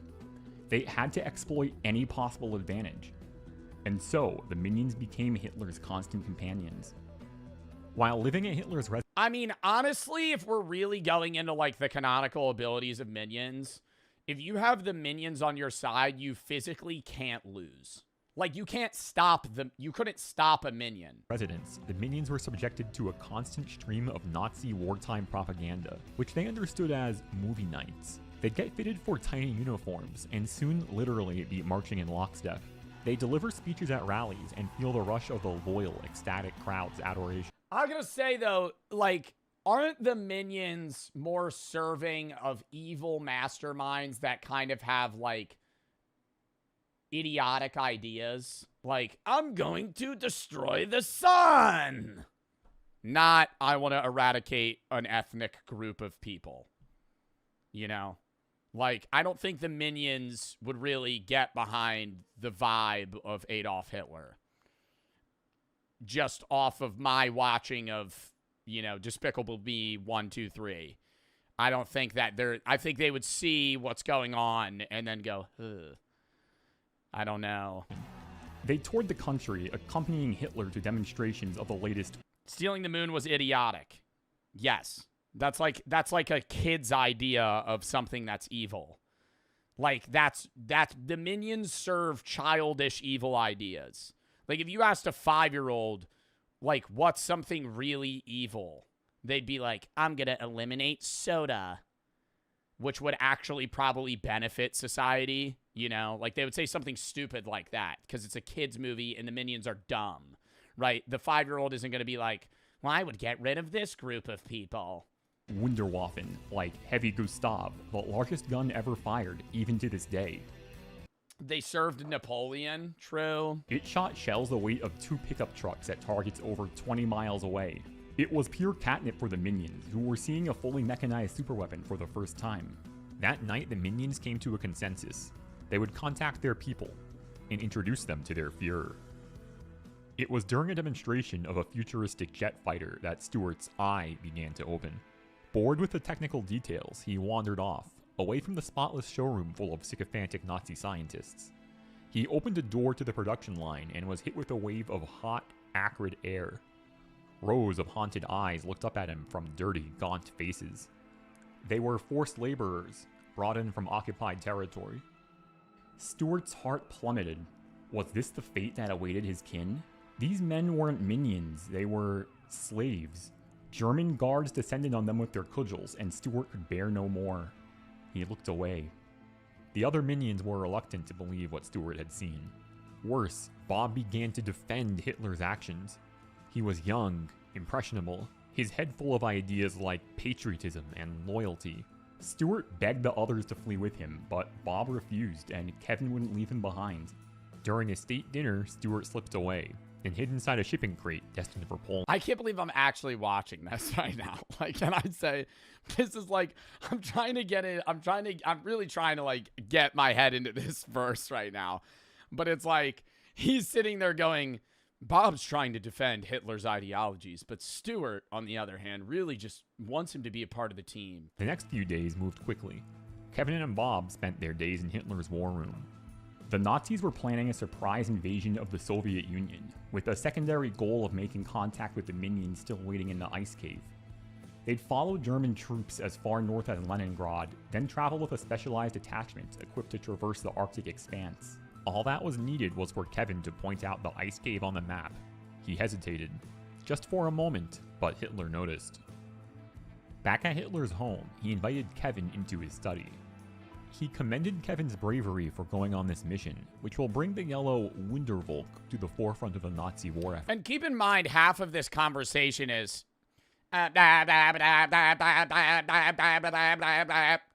right. You have Hitler trying to communicate with a fucking minion right now, and he's just going banana as a response. Unfortunately, he says with sudden menace, Bob will not be joining you. He'll stay here, right by my side. Do you understand? Kevin understood. Bob would serve as collateral to make sure Kevin completed the mission. Collateral for what? You can't kill Bob. They're invincible. They're like rubber. They have the gum power. You can't fucking hurt them. You can't threaten. What do you mean? What? So he's saying, oh, I'm going to if you don't complete this mission, Bob's going to get it. Bob's going to get what? Meanwhile, Stuart came out of his crate and into a nightmare. The Warsaw Ghetto saw nearly 500,000 Jews crammed into an area hardly bigger than 1 square mile. Nazis distributed less than 200 calories per day, with the intention of creating mass starvation. Most of the food was smuggled, and this was how Stuart proved his loyalty to the Jewish resistance. When the true purpose of the Nazi resettlement program became clear, the resistance prepared for battle. Soon, Stuart was smuggling more than food. Weapons, fuel, anything that could help the resistance. He became known as the Yellow Golem, after the tireless servant. He could just kill Hitler! What the fuck are we talking about? This guy made an entire fucking movie. Bro, he's literally right next to him at all times. He could just fucking shoot him. What do you mean? He's like inadvertently he's doing like all smuggling and helping people. Bro, just fucking kill him. When SS forces entered the ghetto, they were prepared. Victory was impossible, but at least this way they could go out on their own terms. In the ensuing uprising, Stuart led an effort that smuggled dozens of civilians to safety, then threw himself into battle. He burned out a German tank with just gasoline and a cigar. But in the end, the Nazis razed the ghetto to the ground. Stuart was ready to die with his fellow partisans, but at the last possible moment he was smuggled out. and into the hands of American intelligence. Now at Leningrad, long-range air... The American intelligence chloroformed fucking Stewart. What, and brought him to Alamo to help build the nuclear bomb? Where is this story going? Where's this story going? He's gonna go meet Oppenheimer? Craft with skis were prepared for their one-way mission. Kevin noticed weapons being loaded, and explosives. It was only then that he began to realize the true extent of his collaboration. And his people, his innocent, naive kin, would pay the price. He thought of Bob and felt a welling of... Kin? They're their kids? How do they fuck? How does a minion reproduce? It's budding. We had a whole conversation about this the other day. It has to be like stuck on the ground. What do they have to get, like a gurney? That's not even, that's a legitimate quote. Rolling her back like a turtle. I they're just watching her.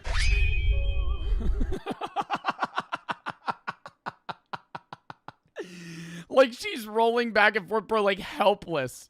Just asking for somebody, yo, somebody please help me up. I literally can't, and they're just... And they're just looking at her like, let's just wait for her to die. Eventually, the manager pulled her up off the ground, and staff were checking her over to make sure that she was all right when they noticed that she had pissed herself during the fall and soiled her pink sweatpants. Oh my God. You fell down, you got pinned, I'm gonna piss myself. All right? That's not even an act of rebellion, that's just the facts. After she was deemed okay, she paid her rent, but moved out about a month later. Because why, how embarrassing is that? Yeah, I'm gonna be fucked. Yeah, I mean, that would suck, man. It's funny that, like, you know, the situation unfolded in the way that it did, but being the person that, you know, basically falls over, the storage unit falls on your leg and you piss yourself and then you can't get up. It's like, now you're going to feel like you're being judged the entire time you're there. There are numerous bizarre and horrific renter crimes. Tenants and managers don't always see eye to eye, but that doesn't mean they can't get along. Eric Adams worked at the 1 in 5 mini storage near Portland, Oregon for 15 years and was liked by most of the tenants. After about 5 days without hearing from Eric, a friend drove to check on him. He opened his storage unit and found Eric dead on the floor. Police determined that the cause of death was blunt force trauma from items found in his own unit. Suspicion grew when none of Eric's valuables were taken, suggesting it wasn't a robbery. His death would remain a mystery for a year until So it was just a straight up murder? Police gained access to the keypad records and found that one tenant was at the facility during Eric's final moments. Rob Caputa had entered the facility around the same time that Eric did, but after an hour, only one left. He was a long-term tenant at his unit since 2019, averaging about 55 items per month. But after Eric's last... What do you mean 55 items a month? He had been at the business often. He showed up to the storage unit 55 times a month? What the fuck do you have at your storage unit that you're showing up over almost twice a day? You're going to the storage unit more than people go to the gym. He avoided facility for 3 weeks. See, now he would have had to keep coming back around. That makes him seem sketchy. You're going there every day. You're a fucking regular at the old storage unit. You know people by name, and then you just disappear. Not good, Rob. Suspicious activity, Robert. Rob was eventually arrested after DNA was found on Eric's body and was sentenced to 3.5 years in jail. That seems short. In court, seems very short. It was revealed that Rob killed Eric after someone ran over his dog at the storage facility, and he blamed Eric for its death. He fucking John Wicked him. He doesn't know if it's Eric. He's just like, you have to die. You got 3.5 years for first-degree murder? He ran over my dog. Well, no, he didn't run over your dog. Your dog just got ran over. Another man in North Carolina was locked in his unit for days without food or water by his girlfriend. Women, man. That's also unsafe. I feel like storage units should kind of be like refrigerators in that, like, you should be able to get out regardless. Or like aren't most car trunks like built in with hatches to where you're able to escape even if you're stuck inside? Like that's scary that you could lock yourself in a storage unit and not be able to get out. Well, you couldn't lock yourself in. Somebody could lock you in. In 2024, police responded to a call at the Cooper storage compound from a man who claimed that he was locked. But how would they have a safety mechanism for that? Because the latch is always, the security lock's always on the outside. There would have to be like a side door that's just a one-way. Inside his girlfriend's storage unit. When they opened the door, they found Gary Oxidine, weak and emaciated, on the floor. He had been surviving in the unit for days with no supplies until they found his phone in complete darkness and called for help. It took him 4 days to find. Yeah, that is a little crazy. It took him 4 days to find his phone. Previously accused his girlfriend of locking him in a storage unit for days and now saying the charges were a mistake. Days with no supplies. What do you mean saying the charges are a mistake? Until he found his phone in complete darkness and called for help. It took him 4 days to find what? I wonder if on the last day he's just like, I really should look for my phone, actually. I'm not gonna die here. After his rescue, his girlfriend, Robin Deaton, was arrested and charged with attempting murder and kidnapping. However, after the charges went public, Gary spoke to the media and claimed that the accusations were bogus. He said he had simply fallen asleep in the unit and his girlfriend had locked it without realizing he was inside. How do you, you're the significant other and you showed up to the unit together. What? That'd be like me and Brooke going to a storage unit. I fall asleep, and she locks me inside. And she's like, I don't know where Joe went. I didn't see him. What? How do you not notice it's a storage unit, not a fucking mansion? This was in complete contrast to what he said in the 911 call, where he claimed his girlfriend was trying to kill him.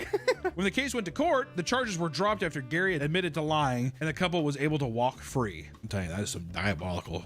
That is some crazy relationship shit. I don't understand how I understand he drops the charges because he doesn't want her to get in trouble, but like, how do you even argue that she didn't mean to do that? If you think padlocks are going to keep your stuff safe, then you're mistaken, because break-ins happen all the time at storage facilities. A traveling nurse in Colorado had... I mean, yeah, it's fucking sheet metal holding your stuff in place. They could just fucking break through it. $80,000 worth of stuff stolen over an 8-day period from Extra Space Storage. Or just bring a fucking, what is it called, a bolt cutter. She lost furniture, medical equipment, family heirlooms, and even her engagement ring. Police respond. Why do you have your engagement ring in a storage locker? I'm gonna have it. I feel bad that she had her shit stolen. Why the fuck do you have your engagement ring in a storage unit?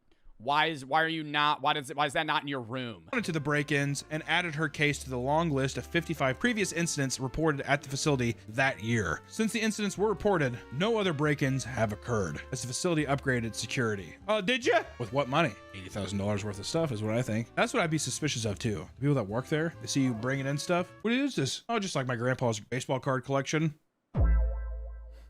I mean, look at the guy. Dude, just my grandpa's like Pokemon collection. He just has like, dude, it's a bunch of these cards just in this like wooden box. They're all like sealed and shit. It's like, there's this Pokemon called Charizard.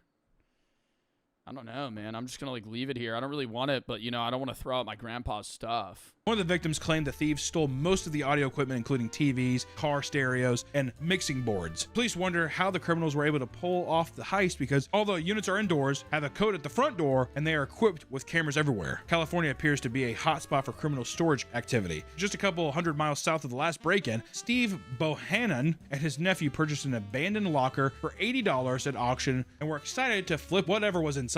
They were greeted with a bunch of boxes that read, "Danger, poisonous." They didn't see that when they were fucking bidding on it. I always think that's weird that you're not even allowed to walk into the storage unit. You just have to stand outside of it and kind of like guess, and then they just bid on it. What is that, Uncle? After opening them up, they discovered that every single box... Oh, it's a closed locker? That's even crazier. You're just betting what it is off like on a whim. They discovered that every single box inside the container was filled with meth, beakers, and safety equipment. Thank God. Steve, do they get refunded by the storage? Do they get refunded by the storage like company? If you bid like fucking $500 on a storage unit and it's just all full of meth, toxic shit, I would be annoyed as fuck. I would be like, give me my money back. Because now I'm not profiting anything. Because you're not going to be able to sell it. It's all going to be closed by the police because now they're going to have to investigate who owned this, what else is in it. Even all the stuff that isn't meth is now probably valueless because it's going to be fucking criminal evidence. To report his discovery, and they arrived in full hazmat gear to safely remove all the drugs and the equipment. But just want to say, this is not me actually saying it, but don't get an extra storage thing. Extra storage seems like a scam. That's not me saying it. Disclaimer, I'm not really saying that, but extra storage seems like a bad place to keep your stuff. I wouldn't do extra storage, the place where they rob your fucking wedding ring off of you And when you actually bid on a unit, there's just meth lab shit in it. It might just be best to keep all your stuff at home and not risk enduring the horrors of modern-day storage facilities. Between unruly guests and incompetent managers, you never know what you're gonna get. And if you're not careful, you might just lose everything. However, if you need to rent a storage unit, make sure to do your research. And if you're choosing to live in one, Godspeed. If you live in a... I mean, don't live in a storage unit. I think if you're gonna live in a storage unit, don't post it on TikTok. Here's my storage house, doing a little review. We're going to be live streaming here on Mondays and Thursdays. So if you want to see, you know, here's the front of the storage unit. You know, if you want to call the owner and let him know that I'm squatting here, that would be awesome. Like, what the fuck? So, I don't know. That was an interesting video. It took us forever because we had to keep pausing for chat. But, yeah. Count me down 30 seconds. Then we're going to hop.